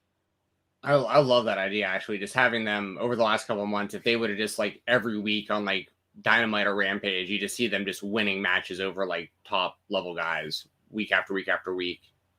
That would have been better. Actually, I would have liked that idea. Well, actually, a lot better than the way that they got to it with this. And maybe you do the coexisting tag team match, but you do it as a three-way match. And this is where MJF at the end, like, oh, okay, we do we do, everybody earns it. We do a title shot. We do the four-way. And then MJF is like, no, actually, let's do this. Like, you guys, to really prove this, trios match, you team together, you get an actual halfway decent team against them, not just throwaway people. It's like, if you guys can prove that you can coexist with each other, then you can have your match type of thing. And then MJF is trying to screw them out of that match and stuff, but they eventually come together. They win the match. They get the four-way match. And just throwing ideas out there, spitballing ideas out there. I like it. I like that idea. Because like you said, there were, ultimately at the end of the day, we're getting the four-way Pillars match, and it's going to be a badass match. But you're right. Like, that's how, like, even some of the promos and stuff. Was it last week? I think it was last week. It was either last week or the week before, where they all had like more promos against each other. And I was looking through Twitter, and everyone was like, end this segment. And it was like, please, MJF, where are you? Where are you? Come save this. And eventually MJF came out and kind of like saved the segment because the other pillars were kind of stumbling over their promos at one another and stuff. So, so I'm with you. I think you're right. I think there could have been a better way to get to this. And I would have preferred if they just beat a whole bunch of people and then maybe some sort of stipulation thing right up there at the end, like you said. But ultimately, the good thing is, like I said, the match is going to be great. Do you think that MJF is going to retain in that one as well? I would imagine so. I don't think they're taking the title off of MJF anytime soon. I also think when MJF loses this belt, like he should take a pen in there, unless they decide they're setting up, Darby and MJF as a singles bout, and then MJF gets the belt back in a singles match. I could see the person who makes the most sense, if it's not MJF to win the match, like you said, is Darby. Darby pinning either Sammy or Jungle Boy to win the title. And then, of course, MJF, the big complaint is you didn't beat me for that title. So you set up a singles match between Darby and MJF. MJF gets the belt back there. Because I don't think Darby's a guy who needs like a long run for with the title or anything. So that's the only other outcome I see. If it's not MJF winning, I could see Darby pinning one of the other two and then you get to the Sammy, or you get to the MJF and Darby singles match. Yeah, I'm with you on all that. I think MJF retaining that's the move. But like I said before, if anyone else is to win the title, I would put it on Darby. But I think that there's more of a story there later on with like however they're going to wrap up Sting and his retirement and stuff. I think that'll tie into Darby probably becoming the world champion right around the same time. So I think we have to wait a little bit longer for something like that. We shall see. That is Double or Nothing. And then All In is after that. I guess they technically have Forbidden Door. I don't know if MJF is going to wrestle on Forbidden Door. And, maybe that's where you do the Darby and MJF singles match if you want to do that. And that leads to All In, where potentially MJF and Sting on that show. I know that's been one of the big rumors out there is MJF and Sting on that show. So we'll see where they go with it. The other AEW spotlight is the House of Black open house, which I guess is an open challenge, even though we had the Acclaimed win the Trios Battle Royal, so they should probably get a title shot off of that. Haven't loved the House of Black stuff. I haven't been the biggest fan in general of just not my cup of tea, as I've said many times. But now they're doing this. The Trios Battle Royal thing was weird because they didn't hammer it home enough that it was like for a title shot to me. Right. And I thought they would next week they would get this title shot. I don't know what's going on with House of Black stuff. Been very overshadowed, probably rightfully so, by the Blackpool Combat Club and Elite multi-man stuff. House of Black, they're there. They're still the Trios champions, in case you guys forgot. Yes, and they now have the open house rules for their titles, which these are the kind of stipulations for this. So any three wrestlers can form a team and challenge them. So any combination of three wrestlers can get a shot. It says there's a 20 count on the floor. Like, so instead of a 10 count, it's a 20 count. No rope breaks. And optional disqualifications, which I don't remember if did they mention, like, I imagine they have to establish that before the match starts, if there's going to be disqualifications or not. So yeah, I mean, it sounds not that different than just being trios champions. Cause like three people, any combination of three people could have already challenged them. Like it did, you know what I mean? That doesn't really, the 20 count is, AEW never does countouts anyways, really. Like super rarely, like maybe like a couple times a year. The no rope breaks thing, that's I guess a little different, but once again, not too big of a deal. And then the optional DQs. So it's like if most of the matches are gonna have DQs or could have a DQ anyway. So anyway, I guess they like I appreciate them trying to do something different and make this I guess a little bit different. And I do like the House of Black in the ring. I think they have good matches, but you know me, y'all. You know how I feel about Bray Wyatt and stuff, and like the magic and the goofy, listen, I know some people love that stuff. Like for a lot of people, House of Black, like this is their jam. Like I get that. I love, like I said, in the ring, I like their matches a lot, but so unless I'm missing something, and please correct me if I'm wrong, Jeremy, open house rules doesn't really sound that different than just like what was already happening for the most part. It doesn't. They've got a lot of trios out there who could, they just had a whole battle royal of trios who could just challenge for them.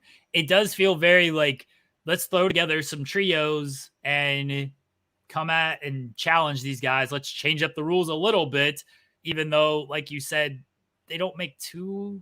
Okay, we've extended the countouts, so I guess we've extended the ring brawling, the rope break thing. Cool. But yeah, it's a thing. I haven't been enamored. I have not been enamored with any of the House of Black stuff, and they're there though. They're the trios champions. Why don't the Acclaim get a title shot? They won this battle royal.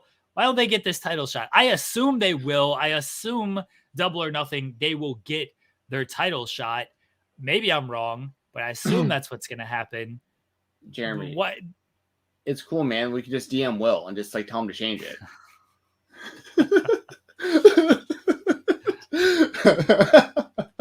How crazy is that like one of our guys is like helping with the creative for this company? That's insane. That's awesome. Sure. Not insane. Insane in the best, awesomest way ever. I'm sure. By the way, I would never.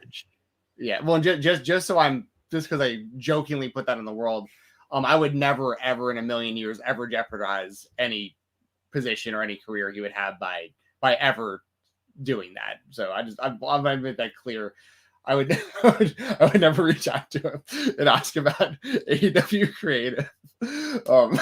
Hey, you sitting there with Tony Khan? I didn't like this about the show, man.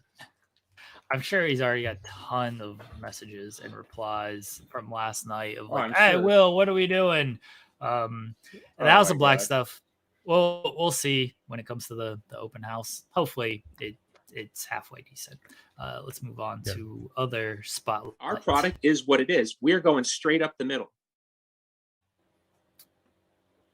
New Japan, a lot of champions changing hands, a lot of titles changing hands. Yesterday at New Japan Wrestling Dontaku, we got a new never open weight champion as David Finlay defeated Tama Tonga. We got a new strong open weight champion as Kenta lost to Hikuleu. We did not get a new TV champion as Jeff Cobb and Zack Sabre Jr. went to a time limit draw. And then we had a couple weeks ago, we got a new King of Pro Wrestling champion as Taichi won the title. And I know I'm missing one, and I apologize. Sonata was recent too, of course. With the Sonata was another recent title change as well. The Open was a recent title change. Just a lot of title changes happening. Oh, the 6-man tag team titles. How could I forget about the never 6-man tag team titles? And it's actually big names who got it. We got Tanahashi, Ishii, and Okada winning those. Yeah. And then Jon Moxley is coming in for Dominion, and it seems like he's going to team with Shota and a third member to take on Okada, Tanahashi, and Ishii for those 6-man titles. So kind of a reset for New Japan when it comes to titles. What do you make of all these title changes, Jensen? I'm with you. It does feel like a reset. And I hope what they're doing will work. Like historically speaking, New Japan for so long was like they had like really long title runs, you know what I mean, and stuff like it felt like the build to get people to that point took a really long time, and it still is the case, for in a lot of sense with New Japan. But it feels like right now, like you said, it's a lot of change happening. It feels like all right now, kind of all at once. I will say this: for those 6-man tag team titles, those never openweight 6-man titles, what a badass team! You have Okada and Tanahashi together, and then Ishii, who is like one of my favorites ever, but like not, admittingly, he's not a Okada level or Tanahashi level guy. Like those Okada and Tanahashi are like John Cena and Steve Austin like level guys for New Japan, and Ishii's way up there. Don't get me wrong. Like I said, Ishii's like one of my favorites ever, but it's cool that like he's the third guy in that to me. Like that makes it like that much cooler. And it's also indicative kind of what you're talking about with like the change in the company, because when you look at the other champions and you see guys like, obviously we have Kenny Omega as US champion still. We have like Sonata, Hiromu Tanahashi, Dave Finlay, Tai Chi, these kind of guys who like, you know, it kind of feels like most of these champions that New Japan has right now are kind of like the newer breed of who they want. And, you know, and part of that is when you have like Okada, Tanahashi, and Ishii all focused together as like a trios, you know, it's going to open up the single stuff for more people. And that's like kind of what I think is happening. So, yeah, I mean, the David Finlay experiment is still very much, the verdict is still very much out, you know, up in the air for me on that. So, you know, we'll see how he does with the Never Openweight Championship. But we've talked about, you know, kind of the current state of the Bullet Club and stuff like that. But yeah, I mean, I guess, is there anything that like really stands out to you as far as any moves like you wouldn't have made for any of these titles? Or like, does the Dave Finlay, do you feel the same kind of way still? Or have you warmed up more to Finlay and the Bullet Club since the last time we talked about it? Or kind of how do you stand on all this? Getting gold was big for Finlay and the Bullet Club. I mean, the Never Openweight title gets passed around a good bit, so it's not like the biggest title in the world. El Phantasmo establishing him as a credible singles threat, I like. I would have liked to see Kenta with the strong Openweight title a little bit longer, but they're high on Hikuleu. I get it. I'm just a nostalgia fan for Kenta and just want him to have all the good things. I like that it, and you know, someone mentioned in the chat, Chi-Town Spurs, who also left a super chat, who says can't be a coincidence that Will shows up and Sheeta is immediately back on television. That was his first move. He was like, I ain't signing unless we get Sheeta back that same night. Yeah, Yota Tsuji came out and he's going to challenge Sonata at Dominion. Like, they're bringing in kind of a new guard here. Jay White's gone. You know, he can't wrestle for them anymore. Tanahashi's winding down. Okada's still at the top of the game, but you can only go back to that well so many times. Naito, they never seem to just go full bore with him, although I imagine he will face Sonata at a big show coming up. I like it. I like that it seems New Japan's kind of freshening up with this stuff, and I hope it continues. And I really look forward to the summer with New Japan. And I can't say I feel like I haven't said that in a little while. Ospreay's hurt. You know, Ospreay's going to be back in the mix once he gets in there, but he's hurt right now. So they need these newer people in there to freshen things up. And I like it. I really like Wrestling Dontaku and the things they've set up for the summer. We got the G1 coming up. Dominion's a big show. The partnership with AEW is going to, if nothing else, is going to just bleed into some just good matches for New Japan. We'll see how they set them up. Moxley returning to Japan for Dominion. I'm excited for New Japan. Wrestling Dontaku was a great show, the stuff they've set up. So I'm looking forward to the summer in New Japan. Yeah, me too. Great stuff. I mean, and they need to shake it up. Like, I mean, for so long, it's been like the same guys over and over and over again doing not the same thing, but a lot of the same matches you've seen over and over, holding the same titles you've seen over and over. So yeah, I think it's good that they're shaking it up. Maybe Stephen Jensen, CM Punk will just show up to Dominion, just hang out backstage, chill, play some Uno. Yeah. You know, like to just see Shota Umino and CM Punk playing Uno. Be good stuff. He's that Impact, just playing Uno with people, taking pictures with Jordan Grace, just showing up at Impact. Yeah, I know we talked about it the other week, but the more and more that this happens, the more it's you, because you brought this up the other week, and I agreed. Well, I don't know if you were necessarily making the statement that you believe this, but you kind of threw out the idea of if this was happening, and I think it is. A lot of this really seems like to me that CM Punk wants it out there, like that he's not the problem. Like, look at me. Like, I'm going to all these shows. People love me. I'm taking pictures with everyone. I get along great with everyone. Whatever's going on with AEW and the people over there, that's not on me. Like, look, you know, and that's kind of, you know, maybe in some senses that is what has happened. I don't know. It's weird to me because I'll give an example. When Ricky Starks went with Cody Rhodes to the Royal Rumble, that was the only reason anyone knew about that was because some doofus that works like at the security of the arena gave away the security footage. Like, but no one, like, that was not meant to be public, CM Punk showing up at Raw and showing up at Impact and stuff, he knows that that's going to get out, especially if you're taking pictures with people. So like, it feels to me like a leverage move in a lot of ways, where it's like, look, I get along with everyone, so stop shitting on me if you think that I'm the reason that I'm not on the show, or that the elite doesn't want to work with me or whatever. Like, that's on them. I'm fine to deal with. Look at everyone I'm hanging out with. Look at all the different companies I'm in good graces with. And by the way, if something happens there, these companies like me, you know? And it's like, I don't know. It just is what it is. I think there is definitely a part of Punk. I want to make this clear. I'm sure there is a part of Punk that loves pro wrestling, that like really wants to reconnect with other wrestlers, that wants to be backstage and wants to be involved. But this is also a guy who wanted no involvement whatsoever for however long it was, from like 2013 when he quit or whatever until 2021 or whatever when he came back. 2020, I can't remember exactly. It was 2021, right? Because the fans were back.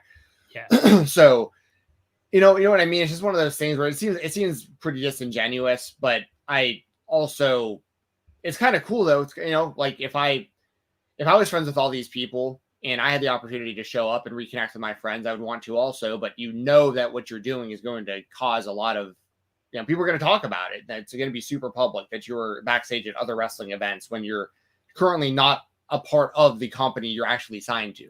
So I said it the other week, is it seems like a good publicity play. Right. It's working. Good on him. The man knows how to play the game. Right. I don't think it's anything more than that. He's not signing with Impact. We know where he's at. We know where he's going. We know when he's returning and all that. It's a good little publicity play for CM Punk. He's playing the game well, and he's playing Uno. Hopefully if he plays Uno half as good as he plays the eye of the public game right now, he's taking a lot of money in that Impact locker room. Yeah, and good for Impact. A lot of people were talking about the company. So, yeah. Yeah, you know, Naomi, her big debut is tonight, Trinity. Her big debut is tonight on Impact. Mercedes showed up to support her friend, which is always good to see. You know, they invited CM Punk. They're like, hey, they're in Chicago. Come on down. Come hang out. It's like, okay, cool. He showed up. Oh. He was there taking photos. Oh, yeah. If you're the Impact, you should. Right. Yeah, exactly. I get that for sure. Yeah. Yeah. WWE is a different story, I think. But that's just a different scenario altogether for a lot of reasons. Right. Our indie spotlight, Stephen Jensen. I want to give a big motherfucking shout out. Big motherfucking shout out to our pal who's been on this show multiple times, Cody Radrick, winning the BLP Pro Heavyweight Championship, winning a 4-way match, defeating Billy Stark, Sawyer Wreck, and Alec Price to win the title. It's Sky Blue, right? Not Sawyer Wreck. Was it Sky Blue? I'll look it up. I think you're right. I think it was Sky Blue. Yeah, it was Sky Blue. So what they did, they had a match. It was Alec Price versus Cole Radrick earlier in the show. Billy Starks came out from under the ring, attacked Cole, and that set up like the 4-way in the main event. Sawyer Wreck just challenged Masha though for the GCW title. Yeah. And it was Sky Blue, right? Like, I'm not going crazy. Yeah. No, that's me. Because last week I was going crazy with the Bishop thing, and I realized afterwards I was like, why was I so sure that Bishop was the AEW champion going into that match with Cardona? And I was like, oh, it's because I'm so used to watching him defend the BLP Midwest Championship. Like, I get so many of these indie titles kind of overlapping with one another. But anyways, yes, Cole Radrick won that 4-way match. He wound up pinning Alec Price with his Little Sebastian's Curse for the 3 count. Hell yeah. Shout out to Cole Radrick. Love seeing our dude win some more gold. I saw that y'all had him on In the Weeds recently, or this past week, which is great. I got to see him live at GCW just about a week or so ago. And he's a guy who's out there just grinding. And I've said it before, and he won't, and this isn't a dig, he won't mind me saying this. He's one of the most unassuming looking wrestlers you'll ever see. Like physically speaking, he just looks like one of the most normal human beings ever. And he's just like a super nice, genuine, just good dude, you know? And the amount of work that this dude has put in to get to the point he's in, to be one of the top names in independent wrestling, and therefore one of the top names just in wrestling in general, when you really think about it, it's amazing what this dude has done. And I've been watching it from I mean, I started watching him live probably around like 2017 or something. I mean, it's been years, and he's gone from a dude who looked like he was barely getting booked, and always involved in like some like multi-person thing or against like Marco Stunt or something like that. And then to see him, nothing against Marco Stunt, by the way, but it was like, you know, they'd book like smaller wrestlers against each other and stuff like that. And and to see where he's at now is just what a testament to just hard work and just improvement in getting in good relationships with people. And because that's another thing, he gets booked everywhere. He gets booked at all these different promotions. So yeah, I'm very happy for Cole getting that BLP heavyweight title. And Billy Starks, obviously, she's heading to AEW, so like I'm sure she's wrapping up a lot of her indie stuff. And they obviously, Billy and Cole are close in real life because both big Starks brand members, and they travel together with Mouse and everything. So like it's cool to see that after the match, although Cole didn't pin Billy for the title, they kind of had that tease there afterwards that maybe we'll get a singles match before Billy goes off. Or if not, it was kind of the acknowledgement there, kind of for like the hardcore fans and knowing their history and being like, that's kind of a cool send off if that kind of is it for Billy. So, so yeah, I can't say enough good things about Cole Radrick. And BLP in general, now they're two top champions. You have Cole Radrick as the heavyweight champion and Josh Bishop as the Midwest champion. Like, I mean, that's very much my company right there. Those are my dudes. So, and shout out Mikey Bland. It's good to he does a great job with that company.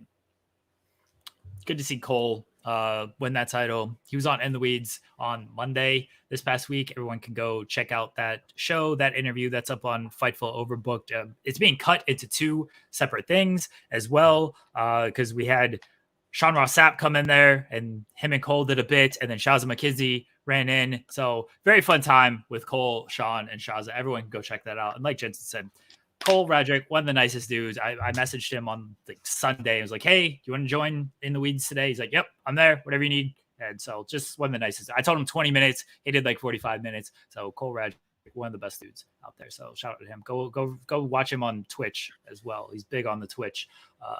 Go support Cole. Other indie spotlight, Stephen Jensen. Richard Holliday showed up at Beyond 30 Plus and announced that he's in remission. And he's doing well. He's in remission from cancer. We'll see when he's going to return to the ring. He's supposed to be at the Beyond show coming up as well. I think he's just making an appearance. No return date set or anything like that, but good that Richard Holliday, he's in remission. He's on the road to getting back in the ring at some point. It's good to see Richard Holliday, one of the nicest dudes, another just great human in the world of wrestling. So that was a cool announcement by Richard Holliday, and I look forward to whenever he does eventually return. Yeah, absolutely. Because he had, I believe, he had Hodgkin's lymphoma, I believe is what he had, and and full disclosure, and I know I can run just a couple minutes over here than normal because I'll be here, but I've lost a lot of family members. I lost my mom, my grandma, and my aunt all to breast cancer. So like cancer is like that's something that's very, very, very scary to me.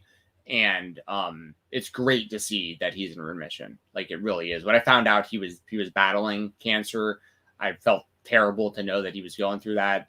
And that's with anybody who has to go through this kind of stuff. Like, I mean, it's just it's what's so shitty about something like this is it's something that nobody wants any disease, obviously, but like some stuff is kind of self-inflicted, right? Like you smoke cigarettes, you might get lung cancer. You know what I mean? Like stuff like that. But like, this is just such a, it's just so random, and, I just feel so bad for anyone who has to ever deal with this.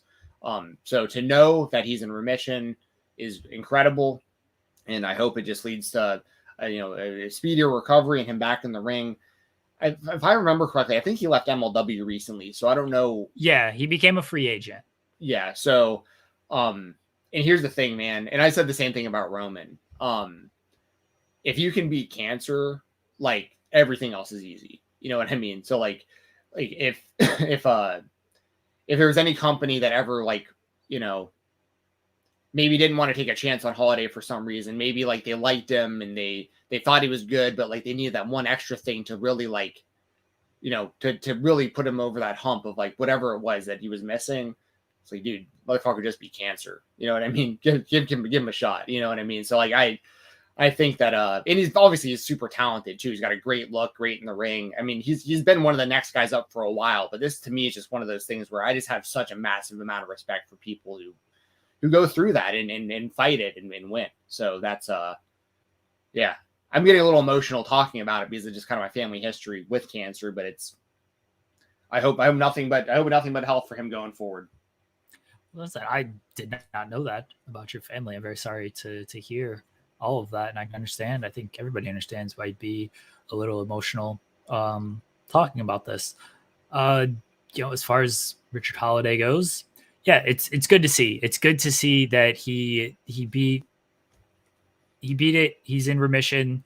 I don't need him rushing back to the ring or anything. Whenever he is ready, whenever he is comfortable, it'll be good to see him back. But it was great to see him at Beyond and making the announcement and everything. Whatever he wants to do, man, he can hopefully do it, because like you said, and I mean that is just for a logistical standpoint, he can do anything. Sure. But like you said, like, yeah, once you beat cancer, like everything else just kind of probably seems a little bit easier after that. So yeah, whatever he wants to do, whether he wants to, you know, take independent bookings, go back to MLW, try to go elsewhere, like all that stuff's probably a lot easier now for him. And we're just happy that he's able to do all of that now. So yeah, shout out to 100%. Richard Holliday. Again, a very, I interviewed him a long time ago when I first started with Fightful. He was very kind with everything. I know Sean's interviewed him a couple times, and he's very fun in those interviews. He's very engaging and stuff. Like, he's just a good dude from everything I know, from everything I've heard. So it's yeah, man, great to see. Good positivity in the world of professional wrestling. All right, last call. Leave a Wrestle Rumble in the chat to get entered into the drawing. Right now we have 3, and those 3 are just they're gonna get the entries. And where's everyone out in the chat saying where's the Wrestle Rumbles at, y'all? All you gotta do is leave the Wrestle Rumble in the chat, and you're in. Oh, it's very simple. You ain't got to do any hard work here. I'm gonna share my screen also with y'all real quick, just so you can see. Kind of cut off. I know we got the I'm gonna have to move the graphic anyway for the interview, right? So yeah, there you go. So there's the WrestleRumble.com Backlash Pick'em contest. Oh, there we go. We got more people saying Wrestle Rumble now. Yeah, we'll give y'all a minute or so to Jeremy. How fast you got to get out of here? I know you got to go. I got a few minutes. I can run the drawing and then get out of here. Okay. We're gonna give y'all like a minute or so because there's a little bit of a delay, I know, between us and the chat. If you want to keep putting the words Wrestle Rumble in the chat, we're putting everyone on a list, and we're gonna pick 3 names off that list here in a second. And those 3 people are gonna have a shot at the Wrestle Rumble contest. We're gonna give you 3 entries that you can use on Saturday. And the top prize is $1,000 cash. You got second and third both getting $100, and fourth getting a mystery prize. The way that this works is it's excuse me, it's basically like fantasy picks, or like daily fantasy type contests for professional wrestling. So you'll see stuff on there. I don't know what the questions are because I haven't seen them yet, but it'll be stuff along the lines of like winners and losers for matches, how long matches are. Some stipulations within matches, sometimes like if a table is going to break or someone's going to run into the ring and that kind of stuff. So a lot of prop bets, under overs, straight up pick'ems, you know, that kind of stuff. So, and it makes it so much more fun, especially if you're someone like me who might be down on the WWE product, but you want to watch the pay-per-views or the PLEs, but you might not be super invested in like the week-to-week product.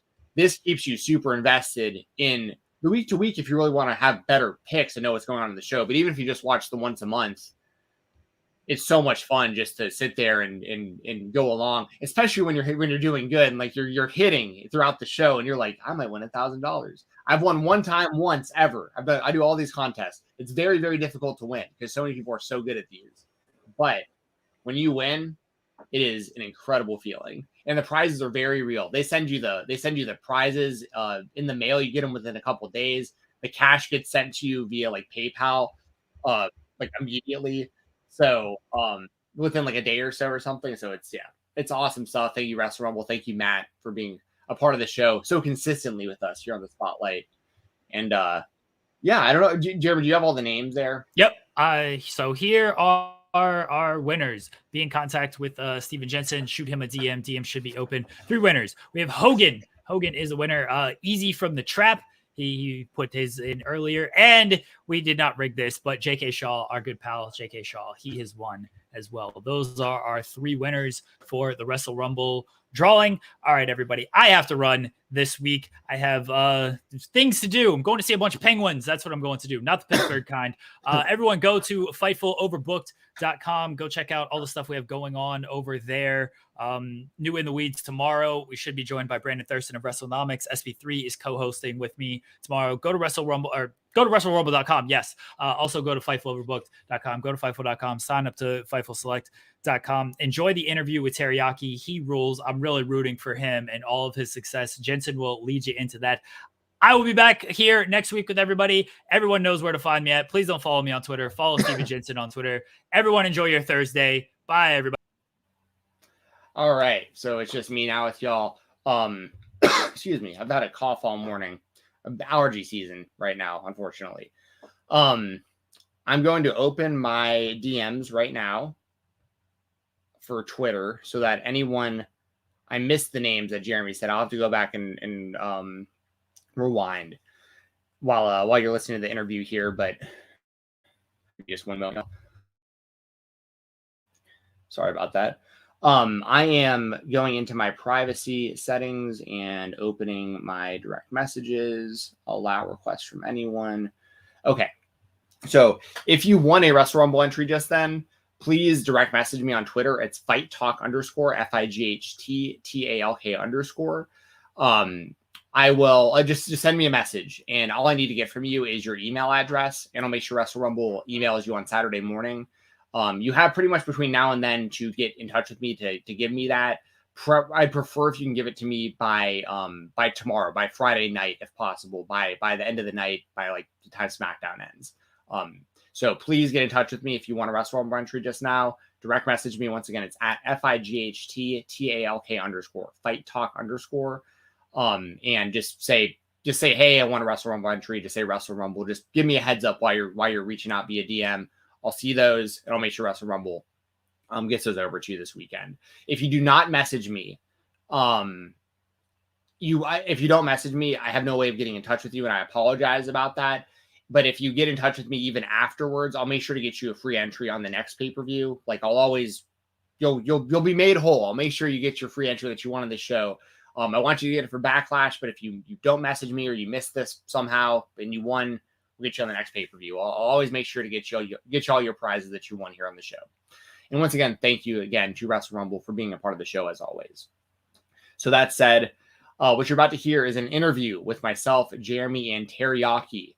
Teriyaki, I'm going to let him do the intro himself because he smoked me. I tried doing his intro. He did a much better version of it. I didn't want to just read his Twitter bio, but that's pretty much what he did for his intro, but it was way better than what I did. Teriyaki, super innovative wrestler, a guy that I've been seeing all over the place. He's really been blowing up more recently because he's been a part of GCW, and he's only like a year or so into his career, and already absolutely killing it. So hope y'all enjoy this interview with Teriyaki. Afterwards, I'll be back on here to kind of close the show out, and yeah, so enjoy the interview. Here you go. Welcome to the Spotlight, the Creator Spotlight, the interview portion of the show with myself and Jeremy Lambert, as always. And today, our guest is someone I got to meet live in person in Atlanta, Georgia at GCW, and a guy that you're going to be hearing a lot more from in the future because he's super innovative, a guy that I think is doing great things out there in the world of independent professional wrestling, a guy that's trained by AR Fox, and yeah, guy that I'm really looking forward to. How you doing, man? I'm all right, man. I'm cool. You know, cooler than the other side of the pillow. I already know. We appreciate you joining us. I appreciate it too. I got to get the gimmick in. You know, it's the undeniable, the new generation innovation, ace of the WWE4, ace from the WWE4, soon to be ace of professional wrestling. Mr. Please Don't Die, Holy Shit Shouted, Crash Out Kid, the real deal, Teriyaki. Yes, sir. There we are. See, there you go. There's the real deal intro right there from Teriyaki, from the man himself. Every time. There you go. Hey, the first question I got for you is probably the most obvious question. You may have answered this 1,000 times. I don't know, and I honestly don't know the answer. Why the name Teriyaki? Oh yeah, I always answer this question. I'm gonna start coming up with different answers every time. But the honest answer is a childhood friend of mine, his name's Chaz. I shouted him last time at Zach Reckline on Instagram. We were just kicking it one day. I was in high school with him, and he was like, "Yo, I'm gonna start calling you Teriyaki. You got the sauce. You feel me?" And so I was like, "Oh yeah, I like that name," and I stuck with it. But my original name was Terry Guns because me and my brother was gonna be a tag team. But he has kids. He's older, 10 years older than me, so he fell out of training as much. So I was like, Terry Guns doesn't sound as cool as his name was Tommy, so it's Tommy Guns. That's cooler than Terry Guns. So I was like, I gotta change it. And I was like, I'll just go with Teriyaki, see if it stick, and it worked. Here I am now. Do you like teriyaki sauce, teriyaki chicken? Is this part of your meals? Oh yeah. I do every time Panda Express, man. I gotta get the teriyaki. I was say that'd be wild if you didn't eat teriyaki. I actually had some teriyaki chicken earlier today. It's funny. It was a coincidence. I was going through some different meal ideas, and I saw the teriyaki chicken, and I was like, I haven't had this today. Then I was like, I'm gonna review teriyaki later. I'm gonna definitely have the teriyaki chicken today. So then I thought of the question. I was like, I wonder why he called him so teriyaki. And that's why I asked the question. So there you go. Hell yeah. I'll know I made it when everybody starts spelling teriyaki how I spell it. You know what I'm saying? No more of the I in there. Spell it like how I spell it. And I'll be on top. There you go. My first question is, are you okay as Mr. Please Don't Die after, I'm sure you saw the viral spot. You retweeted it. You do the run up, flip over the top rope, and then the dive the landing looked a little rough there. You good? Everything good? Yeah. Oh yeah, I'm fine, man. I'm made out of elastic or something. I don't know. Yeah, I'm kind of I guess you could say in later future, I'm probably not gonna be doing as crazy stuff as I do now. But right now, I just I live for the moment. You know what I'm saying? I'm just there. And it's I always like that type of high risk maneuvers. But sometimes I take too many risks. But right now I'm just cooling, I haven't died yet, so we hope it doesn't happen, especially in the ring. Yeah, don't jinx myself or nothing. Knock on wood. When you do that, have you had any major injuries off of the style that you do? Not really, actually. My wrist, but I think I messed my wrist up off of drop kicks, so it's not really that bad. But off of all that stuff, I think it's just adrenaline. And usually I don't land as bad as people think I do. You know what I'm saying? People are usually there to make sure that I'm not, That was I tried a late tuck, but I shouldn't have late tucked. I should have just went for it. Yeah, that's actually something I never thought about that much until we started interviewing a bunch of wrestlers here on the show, is kind of deciding part of your move set based on how often moves just hurt that you're doing. We've talked to people that stopped doing 450s, for instance, because they kept hurting their wrists, but so they would switch to a moonsault or something because it's a different kind of body part taking the impact. Is that something that you're constantly kind of figuring out yourself, where you want to do cool stuff, but then you're like, man, every time I do this, I'm this might not be worth it. Yeah, man, I never really had a move where I'm yeah, you know what? I don't want to do that anymore. At this stage, you know what I'm saying? I'm still a year and a couple months into my career. So right. I don't really have that many things that I'm oh yeah, I'm done taking that. You know what I'm saying? Right now I'm just going for it. And I'm yeah, I'm gonna do this, I'm gonna do this, I'm gonna do this, I'm gonna do this. So it all works. So I'm cool with it right now. What's it been blowing up so fast, getting booked in such big companies and training at such great places? You said just over a year. It's pretty. It's very impressive. How well you're doing in such a short amount of time. Hell yeah, man! It's a blessing. You know what I'm saying? At one point, once I started getting to high school, I always wanted to be a wrestler, but by the time I started getting to high school, I was focused on other things. And I didn't really see this as a realistic career of mine, you know what I'm saying? But after I got out of high school, I got in a little whatever. And, I was you know what, I got to take the chance. This is my plan A at that point. And so and then it happened and I just grinded as hard as I could. And I feel it's a blessing, you know what I'm saying? I'm still humble. I I just want more and more and more. You know, I'm satisfied, but I'm not content. You know, if you know what I mean. Like I'm still grinding as hard as I am when I first started. How did the AEW bookings come about? You're on AEW Dark at this part of the Universal tapings. How did those come together? We did me, Jay Lucas, and Larry Lazard did the Nightmare Factory. And so through the Nightmare Factory, we met with QT Marshall, Cody Rhodes, Baron Black, and guys like that. And honestly, I remember Cody Rhodes sitting there and he was talking with the whole class. And he says to us, he's like, closed mouths don't get fed, you know what I'm saying? And that was like the big thing. And so me, Jay, and Larry looked at each other and we're like, well, let's just ask about it. And so we asked him about it. And we asked, he gave us Sean Dean's information. We hit up Sean Dean. Sean Dean's really cool. Shout out to Sean Dean. I appreciate everything he's did for us. And from there, we just start rolling in and it happened for us. What was it like being in the ring? You faced the boys and Dalton Castle and then varsity athletes. Like, what's it like being in the ring with these guys who are basically television stars? Facts. It's really cool, man. It's like, it's really like surreal to me, like that I'm even in that, like in this position to be around people that I watched as a kid, you know what I'm saying? Like I'm around them often, you know what I'm saying? Like I was just sharing, like, you know what I'm saying? I was at Dark, like guys like Kenny Omega, you know, Fox is there, William Regal, you know what I'm saying? I could keep like naming names of people I've seen there. It's just surreal to me because it's like I'm still a fan too. And so seeing these people is like, yo, it's crazy. This is crazy to me. Like, I don't want to just go mark out or nothing, but it is pretty wild to be just standing next to these type of people. Did you get any advice from? Oh, sorry, go ahead, Jeremy. No, go ahead. Did you get any advice from any of them or anybody backstage before the matches? Yeah, we usually get a lot of advice from guys like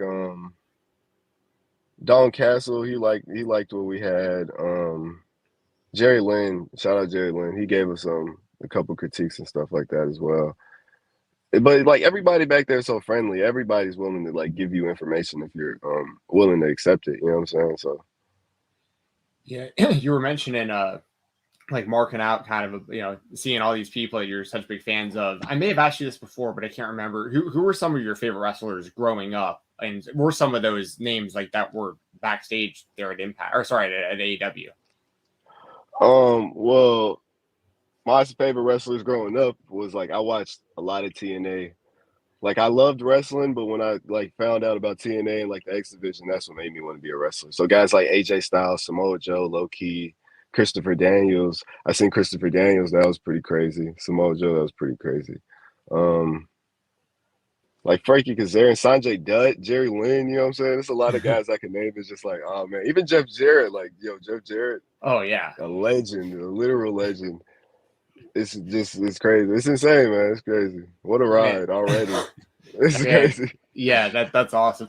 Jeff Jarrett's one of those guys that I got to meet him a couple years ago, and he was like such a nice guy. Like the way he was going out of his way to, like he was asking fans if they wanted pictures with him. Like they weren't coming up to him. He was going up to them and be like, "Yeah, I see you standing there. Like if you want some pictures, like I can sign some stuff." You know, like just such a nice guy. You mentioned other guys that you were there with, Larry Lazard and Jay Lucas, two of your top team members. If you want to talk a little bit more about those guys and you know, put them over here on the show. Okay. Last time when I did the interview, I forgot to say Keelan Cole, the one of one Keelan Cole. Watch out for him. I was a little drunk, so I was forgetting names, but I'm gonna make sure I put that over right now. The one of one Keelan Cole. Watch out for him. He's gonna be big. All right. But Jay Lucas and Larry Lazard, those guys, they started a little bit before me, a couple months before me. But like as soon as I started training there, we all just clicked. Like me, Dante, Larry Lazard, Jay, and Blackjack. We all just clicked, and we're just all cool with each other. You know what I'm saying? We're like practicing moves on each other. We're chaining every day, doing all the spots together. When it comes up to doing the spots like in training, we're all doing it together. But like me and Larry, we had like matches, like millions of matches together. Like he gave me one of my first practice matches when I first started. And then after I like debuted, I'm going on the indies. Everywhere is just like, all right, Terry, you'll wrestle Larry tonight. And it's like, all right, bet. And then the next place is like, Terry, you'll wrestle Larry. And I'm like, oh, well, all right, bet. We can, you know what I'm saying? So we have really good chemistry. And me and Jay, we wrestled each other a couple of times, like about 2 or 3. But we always just had it's like, I don't know, it's like a chemistry outside of wrestling, you know what I'm saying? And then we became a tag team. So that was like, it just made sense for us to like be there. I don't know. It was like, it made sense for us to be a tag team. Like the way we clicked was like already there. And for those who haven't heard our interview for Fightful Select, a lot more people will hear this interview that we're recording right now. But could you speak more to your training and the people you trained with? Okay, I trained at the WWA 4 with AR Fox. Anybody you can name from the A4 are all there. You know what I'm saying? From Bobby Flacco, Adrian Alandis, Liam Gray, Kane pops up sometimes, Ruff pops up sometimes. You know, just it's a handful of cast of members, and we're all just in there. We're all like chasing the same goal, doing, you know what I'm saying? We're all on the same road, just working as hard as we can. Fox is real like laxed, you know what I'm saying? So he gives you like the freedom of like doing things you want to do, on top of like him teaching you how to do something. He'll give you the freedom to do something, and then he'll be like, all right, well, this is how you can do it better. And so that's what I like really love about that place. It's like it's just, you know what I'm saying? It's just like, I don't know, it's like, I wouldn't say it's a playground, but it's basically like we just go in there and we have fun every day. You know what I'm saying? That's what it is. It's not like a boot camp or anything. It's like fun. Like just go in there and have fun. It's a bunch of really creative guys too, and girls that are like, y'all are putting your heads together, coming up with really, really cool stuff. Indeed, it's really easy to. It's like I said, we'll just chain. You know what I'm saying? We'll start off chaining. Like me and Dante will start chaining, and from there we'll be like, oh, you know, it'd be crazy if you do like this and this. It's like, okay, you want to record it? All right, record it. Wow, I'll be like, all right, man, I'm gonna do it this Thursday. All right, man, we do it Thursday, and now I'm starting to do it more. And now, you know, now it's a part of my repertoire moves and stuff. He does the same thing with me. Everybody's in there just like trying to be different. You know what I'm saying? Fox is like big on that, trying to be different. If you know what I mean. Do you ever have to get reeled in when it comes to that stuff? Because wrestlers are some of the most creative people in the world. Sometimes the creativity expands too much. It's like, maybe this is a bad idea for this moment here. Is there any time where Fox or anybody else would be like, you know what, maybe we can save that for down the line and let's not try that today? I mean, sometimes I think about things, and then when I get to practice and I try it, it's like, okay, maybe that's not physically possible for me. You know what I'm saying? Maybe I'm not athletic enough to do something like that, or it's just like not physically possible. So it's a couple of things where I have to be like, all right, you can't do it. The other day I was like, what if like what if I give somebody a poison rana and a suplex at the same time? And like I say it, and then like everybody like, yeah, it's like it was like a cool like way I thought to get to it, like from Tilt-A-Whirl. It's like crazy to even think about. But I thought about it. I was like, so I go to Jay. I'm like, yo, you think I could do that? And he's like, bro, what are you even talking about right now? Like, yeah, that doesn't. I don't even get it. Like, nah, I'm not taking that. I was like, all right, bet I ain't even forget it. Just scratch that one off the list. You know what I'm saying? But yeah, it's a couple things that's like that for sure. It's perfect you brought that up too, because like a perfect example of this is I saw Bobby Flacco do the AR driver the other day, which is like it's like a vertebraker into it, it's impossible to explain how he's doing it, but it's like a vertebraker position into a driver, but it's the same kind of thing. It's like two moves you would never expect to work, but when you see it happen, you're like, how the hell did someone come up with that? That's genius. Yeah. It's a lot of that going on in there. It's a lot of that going on. It's a lot of guys just coming up with crazy things, and it's like, damn, that's crazy. Sometimes I'd be like, damn, I wish I came up with that first. How often does something happen that like during a show, like GCW, for instance, like y'all go out there and like next thing you know, like Hunter Drake is doing, you know, a Spanish fly off of the balcony and stuff, and it's like moment or like during the show, how often do you feel like the need to try to one up someone else, where you see something happen almost in real time and you're like, all right, that was cool, I got you though, like I'm gonna try something right now? Yeah, that's kind of like my whole thing. You know what I'm saying? I'm like, yo, I gotta have the best match. I don't care where I'm at. I'm like, I gotta have the best match. And if I see something crazy, I'm like, damn, how can I do something even crazier? You know what I'm saying? But that's just like my youthfulness of me thinking like that. But yeah, so like, how that old are you? happens more often than that. I'm 21. 21. Yeah. Okay. Yeah. Yeah. I knew it was probably right. Yeah. You got, man. Already so good at 21, man. You got a lot to look forward to. Hey, you mentioned your athletic background as well, or like your athleticism. What is your athletic background? Like, did you play other sports growing up? Oh, I did amateur wrestling. So I did freestyle, I did Greco, and I did folk style. Yeah, very difficult sport. I did I believe it was folk style high school wrestling here in Georgia.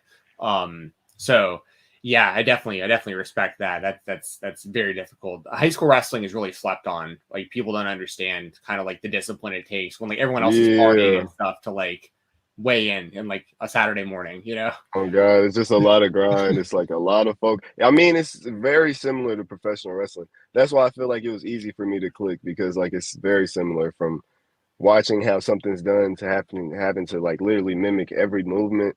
You know what I'm saying? The focus, the grind, everything I feel like is the same. It's like it's one in one. And that's why I feel like it clicked like really easy for me. But yeah, I did that. I was going to ask you, just because of your age, did you go pretty much from high school wrestling, like right into training for pro wrestling? Because like that would be such a huge advantage to be in that shape going right into it without like the break. A little bit.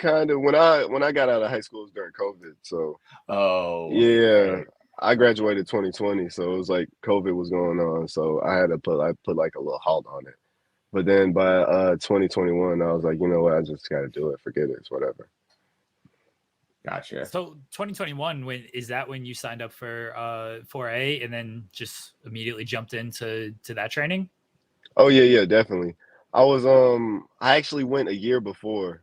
Like, I was in high school still, and I pulled up to the A4, and I was gonna start. But then I was like, nah, I ain't, you know what I'm saying? I was like, nah, it's cool. I ain't tripping, whatever.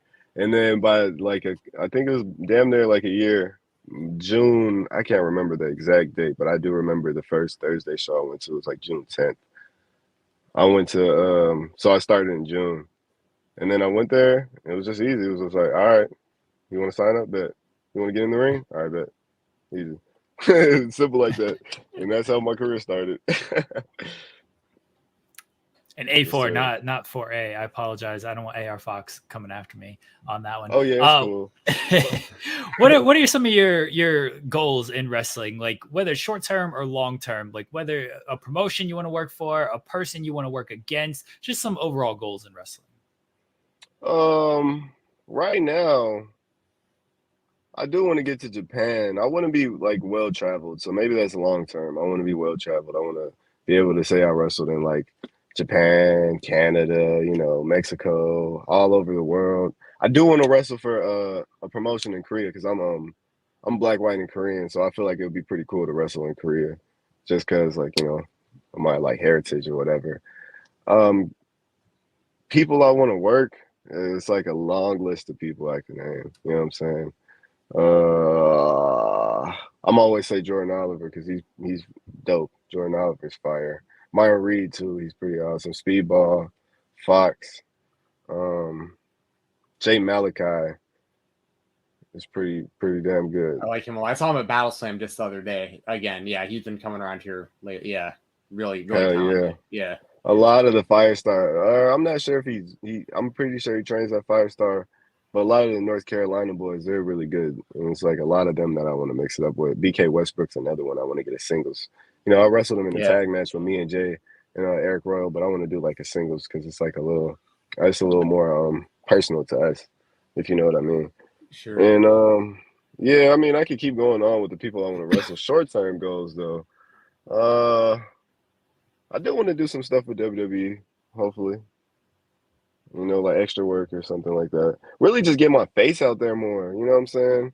And wrestle on the West Coast. Sure. I wrestled for GCW, but like different, you know what I'm saying? Yeah, like we got West Coast Pro, Defy, a whole bunch of good stuff out there that you could be a part of. So, you mentioned a lot of great names there. It was a good shout out to BK Westbrook. We haven't really brought him much up on the show. He's doing great out of like the Chattanooga area. There you mentioned Jordan Oliver, and I keep bringing this up, but almost every single wrestler that we interview, when we ask like wrestlers they want to wrestle, or wrestlers who give them great advice, or wrestlers they want to be like, or wrestlers they just kind of like see backstage and they're like, that's just kind of a guy that I want to, Jordan Oliver always gets brought up it feels like almost every single time. Right. Can you speak any more to that? Because like it just feels like everyone's always talking about how Jordan Oliver's a guy that they want to wrestle and be like. He's like really good. Like I don't know how else to say it. He's really good. Like from like everything he does in the ring, I feel like it like all has a purpose. You know what I'm saying? Because now from like being a professional wrestler, from watching it as a fan is different. You know what I'm saying? So you're watching for different things at that point. So like little things that he does just is like real good. He gives people real good advice too. He you know what I'm saying? He watched a couple of my matches and gave me real good advice for that. So I do appreciate. Shout out Jordan Oliver. I appreciate that too. But like, you know what I'm saying? He's just really good. He's in his bag right now. You know what I'm saying? He's in his bag. He's in his glory. You know what I'm saying? Glory boys. Like Chief Keef, you feel me? In his bag. So shout out to Jordan Oliver. But yeah, definitely, man. He's like really good. And I feel like you can learn a lot from somebody from them speaking about wrestling, but I feel like you can also learn a lot from people being in the ring with them. You know what I'm saying? So, he gives me real good advice on matches that I have, but being in the ring with them, you know what I'm saying? Being able to go through the whole match structure and all that good stuff with them, then I feel like it'll like open my eyes to a lot of things. Because I like to get everybody's view on how they do certain things, and then I turn it into my own like little view. And so like that's for sure. Oh, it makes sense. I mean, he's like a young veteran too. Like I love those guys who've like been in the game for like a while, like years, but they're still like super young. Like Jaden Newman out of Chattanooga is the same kind of way. He's been wrestling since he was like 15, but he's like 21, 22 now or whatever. And it's like you're already this many years in. It's wild to think. Billy Starks will be the same kind of way and stuff. Nick Wayne and stuff. So yeah, that's cool. Yeah, it's just cool always hearing Jordan's name pop up like that. He's definitely somebody that. Oh, there we go. Okay, we're good. Jordan Oliver is definitely somebody that a lot of people put over, and a lot of people have said kind of what you said of like he's willing to give feedback and advice and everything. Like, can you share some advice that he's given you on some of the matches? It's a lot of little minute details, you know what I'm saying? Like I remember him saying something about comebacks. It was like, everybody fires up in comebacks, you know what I'm saying? And that's like the whole thing. But he's like, the fire dies after the comeback. He's like, you should keep the fire all the way through after that, you know what I'm saying? And that's like little things that nobody really like pays attention to, you know what I'm saying? Because you could go, big comeback, John Cena comeback, big 5-knuckle shuffle. After that, it's like everything settles. Like, nah, it shouldn't settle. It should be up here the whole time. It's like, it makes sense, you know what I'm saying? Because it's the end of the match. Like, this is literally the fireworks. This is the main course meal kind of to the, you know what I'm saying, the appetizer, and then, you know what I'm saying, all the way through the whole meal, this is like the main course, like the steak. So you want the steak to be like the best part. Little things like that, chaining.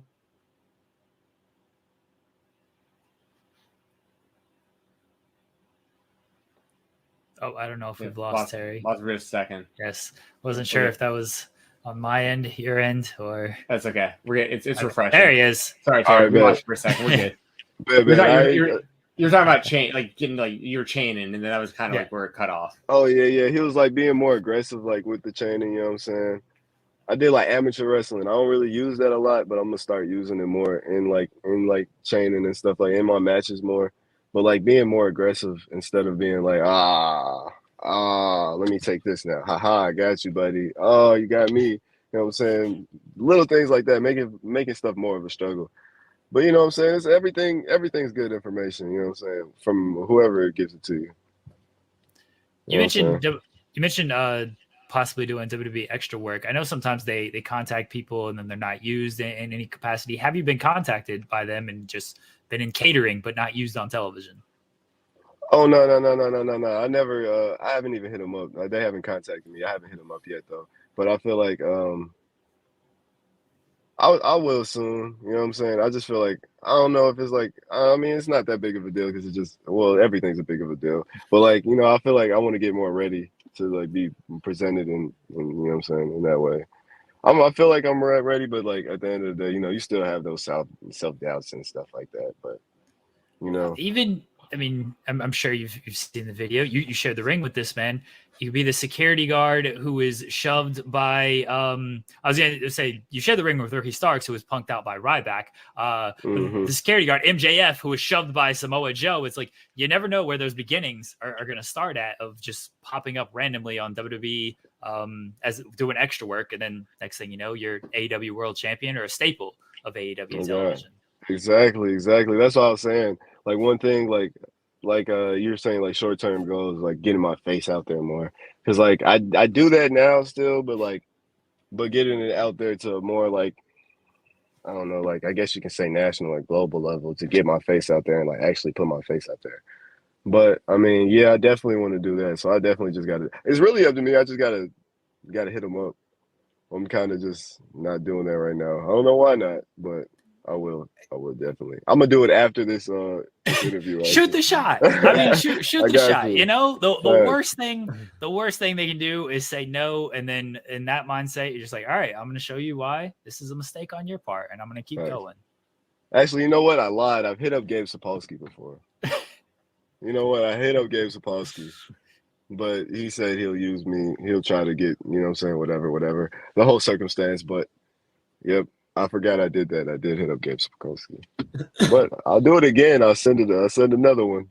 Send a message. It never hurts. Thanks. It never hurts. Oh God. Yeah.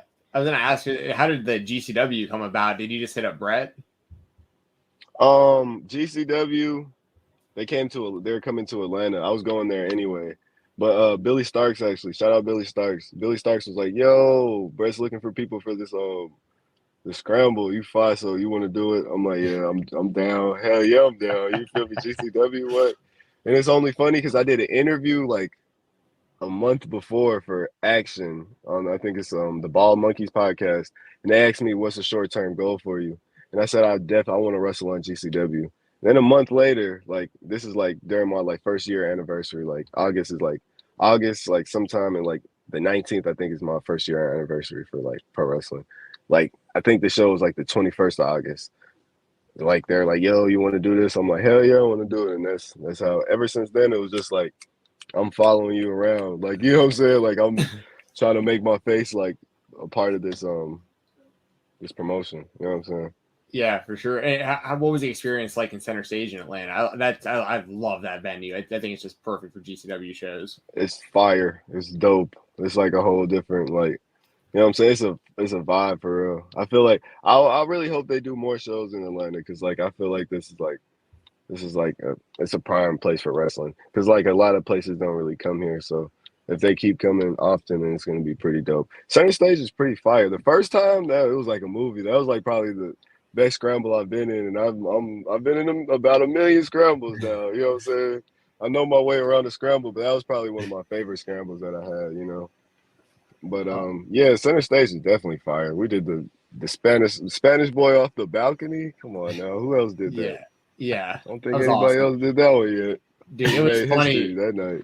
It was funny because you know how that's set up where there's like doors like right behind where that move takes place and everyone's laying. There's doors to concessions. Like you buy beer right behind where that happened. And I walked around and I didn't know everyone was still laying there and I thought they had cleared it out already. At one point I opened the door and like no security stopped me. And I was like, oh, that's everyone like right there in front of me. I got to go around the other way. But I almost walked right on top of y'all. But yeah, I love that venue. And hey, what's your experience like as a part of championship? Oh, there you go, Championship District Wrestling with the CDW. Our boy Jack Jameson. I met you at that show for the first time. What was that like doing those shows? You can repeat it again. I couldn't hear you.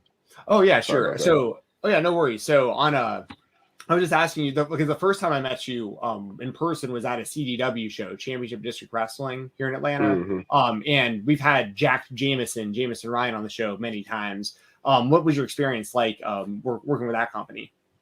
Oh yeah, it was pretty dope, man. The district was fire. That's a nice place too. Like You feel me? That's a nice venue too. I wish I could have jumped off that balcony. Yeah. Yeah. That would have been that would have been perfect. Oh my God. But it was really nice, you know what I'm saying? Like most of the guys from there that was working those shows were guys that trained at Nightmare Factory, and we did the we went through that system. So a lot of those guys were cool with, you know what I'm saying, we knew about. So going there, you know, it was just easy. Just do your stuff, you know what I'm saying? You know, the back locker room is pretty cool because you already know the guys, you know what I'm saying? You're familiar with everybody that's there, basically, you know what I'm saying? So Yeah. it was pretty dope. Yeah. I figured you're in Atlanta right now, right? Yeah, definitely. Yeah, I figured because the sun, you're, because I'm in Atlanta as well. So I'm looking out my window and everything's gotten darker at the same exact time as we're doing the interview. So I was like, oh, Indeed. he's got to be up the street. Yeah. That's funny. Indeed. Yes, sir. You guys are out here talking about the sun. I'm trying to How about this Atlanta bring this weather, light. man? It was a great day outside today. It was pretty good. It was pretty good out here today. It's usually a little. I wake up at like 3 every day, but it's pretty cold. But like, you know, get a little steezy by the time it turns like about 10. You know what I'm saying? Wait, you wake up at 3 a.m. or p.m.? 3 a.m. I work at UPS. Like that's my shoe job, and then I work at a restaurant from like 10 p.m. to like 6, 7. Oh yeah, so you're really grinding. You got 2 jobs and the wrestling. Damn. Oh yeah, man. You gotta put. You feel me? You can't stop, won't stop, never. I gotta put in the work, earn it. I was gonna ask what you do on your downtime, but I don't know if you had downtime outside of just this trying to sleep. Really. I don't even sleep. That's like my girlfriend Jazzy Yang. She's always like, bro, you gotta sleep. I'm like, I don't got to. Like, I don't have to. I just don't have to. Like, I don't know. I got a problem. I just don't sleep. I won't go to sleep until like 12, and then I gotta get up at 3 anyway. So it's like, you know. Okay, so this is a 7 degrees of separation. You just mentioned your girlfriend Jazzy Yang. You have teamed with in your last match. You teamed with Yo-Ya. Yo-Ya has beef with Jimmy Yang. Do you know about this? Yeah. And can you mitigate this? Hey, hold on. Let me turn the light on so people folks can see me. Nah, I ain't for. Hey, bro. I don't know about none of that. I know they be saying funny stuff on the IG, but this is pretty funny. I ain't know that. It's crazy. God damn it, Yo-Ya. Yo-Ya, when I talked to him. I talked to him a couple months ago, and he's like, I want to team with Jimmy Yang, but he keeps calling me out. He keeps calling me names and stuff and disrespecting me. So I did not realize this 7 degrees of separation until you mentioned who your girlfriend was. I was like, all right, well, now I got to see if we need someone to be a mediator here. We need to bring Yo-Ya and Jimmy together. Thanks. That'll be a team. Yo-Ya Yang, come on, though. Yeah, there we go. You did. It'll be fine. They gonna figure it out. Maybe they got to wrestle first. You know what I'm saying? They get a singles match, and then there we go. Ball rolls after that. Earn some respect there. Earn some respect for that. Indeed. That's tremendous. What type of music and stuff do you listen to get pumped up or anything like that? Oh man. Like, what do you mean for like before like matches and stuff like that? Before matches, before a workout, or even if you just go into the job to get energized, get ready to work at the restaurant or UPS. Man, I listen to everything. I ain't gonna lie, I listen to everything. I like a lot of old school music, like Curtis Mayfield, Otis Redding, Bill Withers, and stuff like that. But I do listen to a lot of trap music. You know what I'm saying? A lot of trap music, a lot of that stuff. You know what I'm saying? Like Ola Runt, you know what I'm saying? Rollo, Free Rollo, he hard. A lot of more guys like G Herbo. I'm from Chicago, so I listen to a lot of Chicago music too. You know what I'm saying? Chief Keef, Juice WRLD, Lil Diddy, Young Pappy, RP Young Pappy, a lot of guys. But like before matches, like I don't really listen to music before matches a lot. If I do, I listen to some YFN, like YFN Lucci. He hard too. But like usually I just like wait until my music hit, because like my song, the Joel Santana song, that's like Shoot, one of my favorite songs, you know what I'm saying? From like Joel Santana. So when I hear it, I sing the beginning, like the whole, before I go through the curtain, I'm singing the beginning, like, yeah. Sick of the sit with it, how vivid this picture is. Me, gifted and living it, no gimmicks or images. I spit and deliver it like no one that's living shit. I'm like, yeah, let's get it. They get me There hype. we I'm go. like, yeah, let's go. Walk out and I'm like, yeah, I'm the real deal Teriyaki. Let's go. Like it gets me going. That's awesome. Hey, that reminds me actually. I forgot to ask. Experiences at Battle Slam. I've seen you there as well.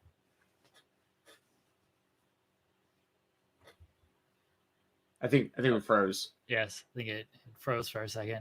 But it We'll get it usually back. resets pretty quickly, which is good. Did That you totally use reminded me. I was like, music. I've seen him at Battle Slam.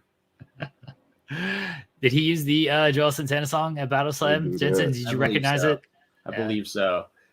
Sorry, Terry. I think we lost you for a second. Are you back? Oh yeah, I'm back. No, I Okay, was just cool. putting over music. Oh, okay. Yeah. I was just saying you totally reminded me talking about all this music. I forgot to ask you about your experience working with Battle Slam because I've seen you there live as well. Oh yeah, Battle Slam. That was, you feel me? Shout out Battle Slam. It's pretty cool. You know, Baron Black. You know, he got whatever going on, but you know, it ain't none of my business. He cool people. You know what I'm saying? It was fire how they try to. You know what I'm saying? They mixed music. You know what I'm saying with wrestling. That's definitely pretty cool because I feel like music and wrestling has a lot of like similarities from being like you can be independent to being signed and you know what I'm saying, being you know what I'm saying unseen and things like that, you know what I'm saying. So yeah, it was a pretty cool experience, definitely. Lil Scrappy, I met Lil Yeah. Scrappy there. That was pretty dope. Watch Lil Scrappy give motherfuckers rock bottoms and stuff. I'm like, damn, this is crazy. Yeah. Too far. I was telling Baron, God. I was telling him after one of those shows, there was one event where they had Bill Scrappy and Trillville both there. And I was like, man, I saw these guys live performing when I was in high school here. Like, this is surreal seeing these guys wrestling. And I think it was 2022 at the time. But yeah, I agree with like the music crossover and stuff. I think it's a cool concept. So yeah, it just reminded me to ask about that since we were talking about music. So Yeah, for sure. Definitely. Shout out Battle Slam, man. Terry, we usually get people out of here with a question about the coolest thing in the room, but you're not currently positioned in your room. I don't know if you could. I don't know if you could show off anything in your car that you were proud of. Oh man, that's pretty cool. Shit. Damn. I mean, I got this here tattoo on my hand, right? yeah. What's a tattoo? What's the tattoo of? Oh yeah. It says love one way, and then you flip it and it say hate. You know what I'm saying? So I think that's called an anagram, right? Love or hate. You know what I'm saying? Bow. So it's like you can either see love or you see hate. But you know, either way, it's still the same thing. It's the same tattoo. Let's get it. That's about the coolest thing I got. Other than that, you know, I don't know. Oh, so we have another question, and I'll ask this one to you. And like, okay. Oh, he's gonna do it. Yeah, I don't ask everybody, but I feel like I might get a tally on my end with you. Maybe, I don't know. I'm losing. I knew that's why you were gonna do it. I knew so, all right. So we've asked quite a few people this hypothetical question, and this isn't a wrestling match we're talking about. This isn't a hypothetical like what we've seen on television, like Street Fight or Falls Count Anywhere or something like that. This is a legitimate street fight, no rules. We're talking like open field on like a soccer field, no boundaries, no time limits. Oh shit. Okay. Get into it. Okay, All right? Okay. Bet. Pure skill, cardio, whatever you want to say, all of it mixed Jensen, together. don't throw these caveats in there to try to influence the decision. I'm trying to paint the picture of what we're talking about here. This isn't just like there's no weapons involved. Okay. Who would win in a hypothetical street fight in this scenario? Okay. Eddie Kingston or Cody Rhodes? Oh man, that's a good question. All right, look, Eddie Kingston, you feel me? He might know something. You know what I'm saying? Cody Rhodes did amateur wrestling in high school, so he got that as a background. You know what I'm saying? Yeah. So when it come to that, I don't know how much training Eddie Kingston got, but I'm pretty sure he know how to throw these bitches. You know what I'm saying? Cody Rhodes, you know what I'm saying? Shout out Cody, man. He's like one of the coolest dudes I met in wrestling. I don't know, you feel me, where his hands at. Eddie Kingston might got them hands, you know what I'm saying? But Cody Rhodes, he know how to wrestle, so he can work around all that. But that's a good question. I don't know.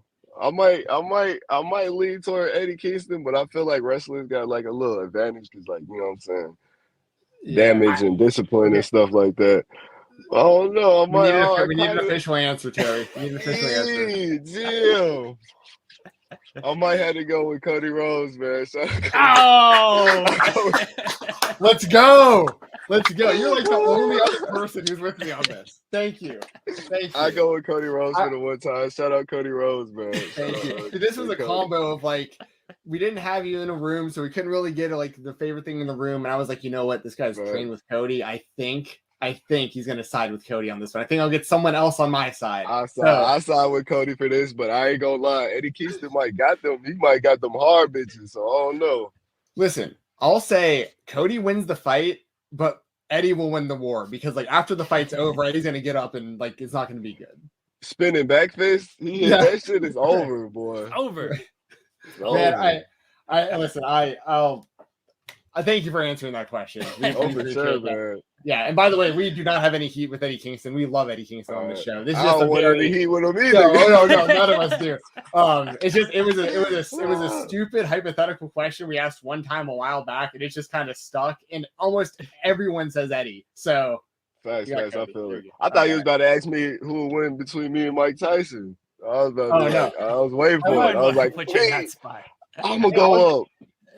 I'm over. I was just kidding. I'll show you something in my room. You might recognize these. You got Larry Lazard, the classic. Oh yeah, that's dope. Shout out Larry, man. Locked in. He hooked me up when I saw him at Battle Slam this last time. He gave me some stickers and a wristband, so I appreciate that. Oh yeah, I see them action figures on your wall too. Oh dude, I'm surrounded by them, but I've got all these are signed behind me and stuff, man. Like I got those are some signed GCW posters. You were at some of these events, I think. So. Oh yeah, facts. That Hope to Die. Them Toy Biz guys back there though. My brother used to have, like, when I was a kid, my brother had those. Like when he was a kid, I used to go crazy with them boys. Oh yeah, man. WCW baby. That's my I've got Bret Hart, Lex Luger, Goldberg, Kevin Nash, and Scott Hall all signed in that. And then I've got a signed Sting Ninja Turtle when they did that crossover, like the Raphael Sting. So I've got that signed right over here. Then I've got signed AEW like Cody and Brandy and Cole. I actually got a signed Eddie Kingston right over there, as a matter of fact. So there you go. Shout out to Eddie. But Eddie Kingston, man. I appreciate the shout out on the action figures, man. I could talk to you all day about that. That's cool. It's cool you knew the WCW figures. You feel too young to even know about that. Yeah, I'm too young, but my brother, he was born he's born 92, you know what I'm saying? So he grew up with all that stuff. And then as I got older, he just gave me all of his old action figures. And so I forget which Bret Hart it was. It was the one where he came with the Tommy gun. He had that one. Yeah, I remember that for sure. Yeah, that shit was dope. I used to play with that shit all the time. That shit was fire. Yes, they had a whole line of those where it was wrestlers with weapons and stuff like that for WCW. Just random ass stuff. Yeah, man. Hell yeah, I love that. That's a great thing to end on this show. Hell yeah. We appreciate you joining us, man. Let the people know where they can find you at on social media or upcoming bookings or anything like that. All right, man. Look, Bow. Okay. The Real Deal Teriyaki on Instagram, The Real Deal Teriyaki on YouTube, Real One Teriyaki on Twitter. I'm on Facebook. I don't use it a lot because I don't be on Facebook, but Teriyaki on Facebook too. I got a website, teriyaki.com. I got to put all my merch up there. It's just placeholders right now, but I'm going to put my merch up there soon. I said this last interview, but I'm going to definitely do it. All right, so y'all can look out for that. I got a show Friday. It's a lucha show. I think I got Northside Heroes, some guys I train with, pretty cool guys, you know what I'm saying, Northside. Shout out to the North. Next day, big 6-man match. I can't say who me and Jay teaming with, you feel me? But it's against Northside and Rico Gonzalez.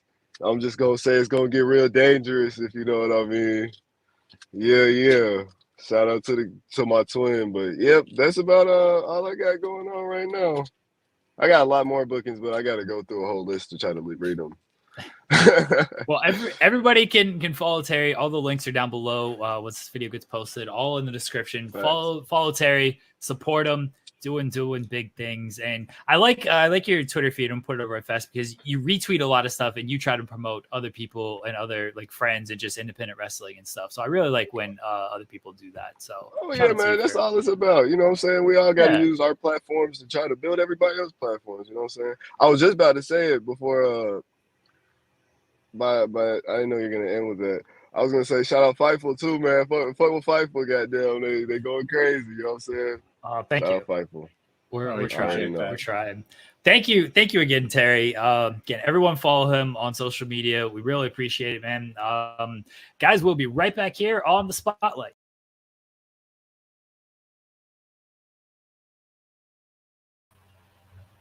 All right, everyone. Hope y'all can see and hear me okay. Hope you enjoyed that interview with myself, Jeremy, and Teriyaki.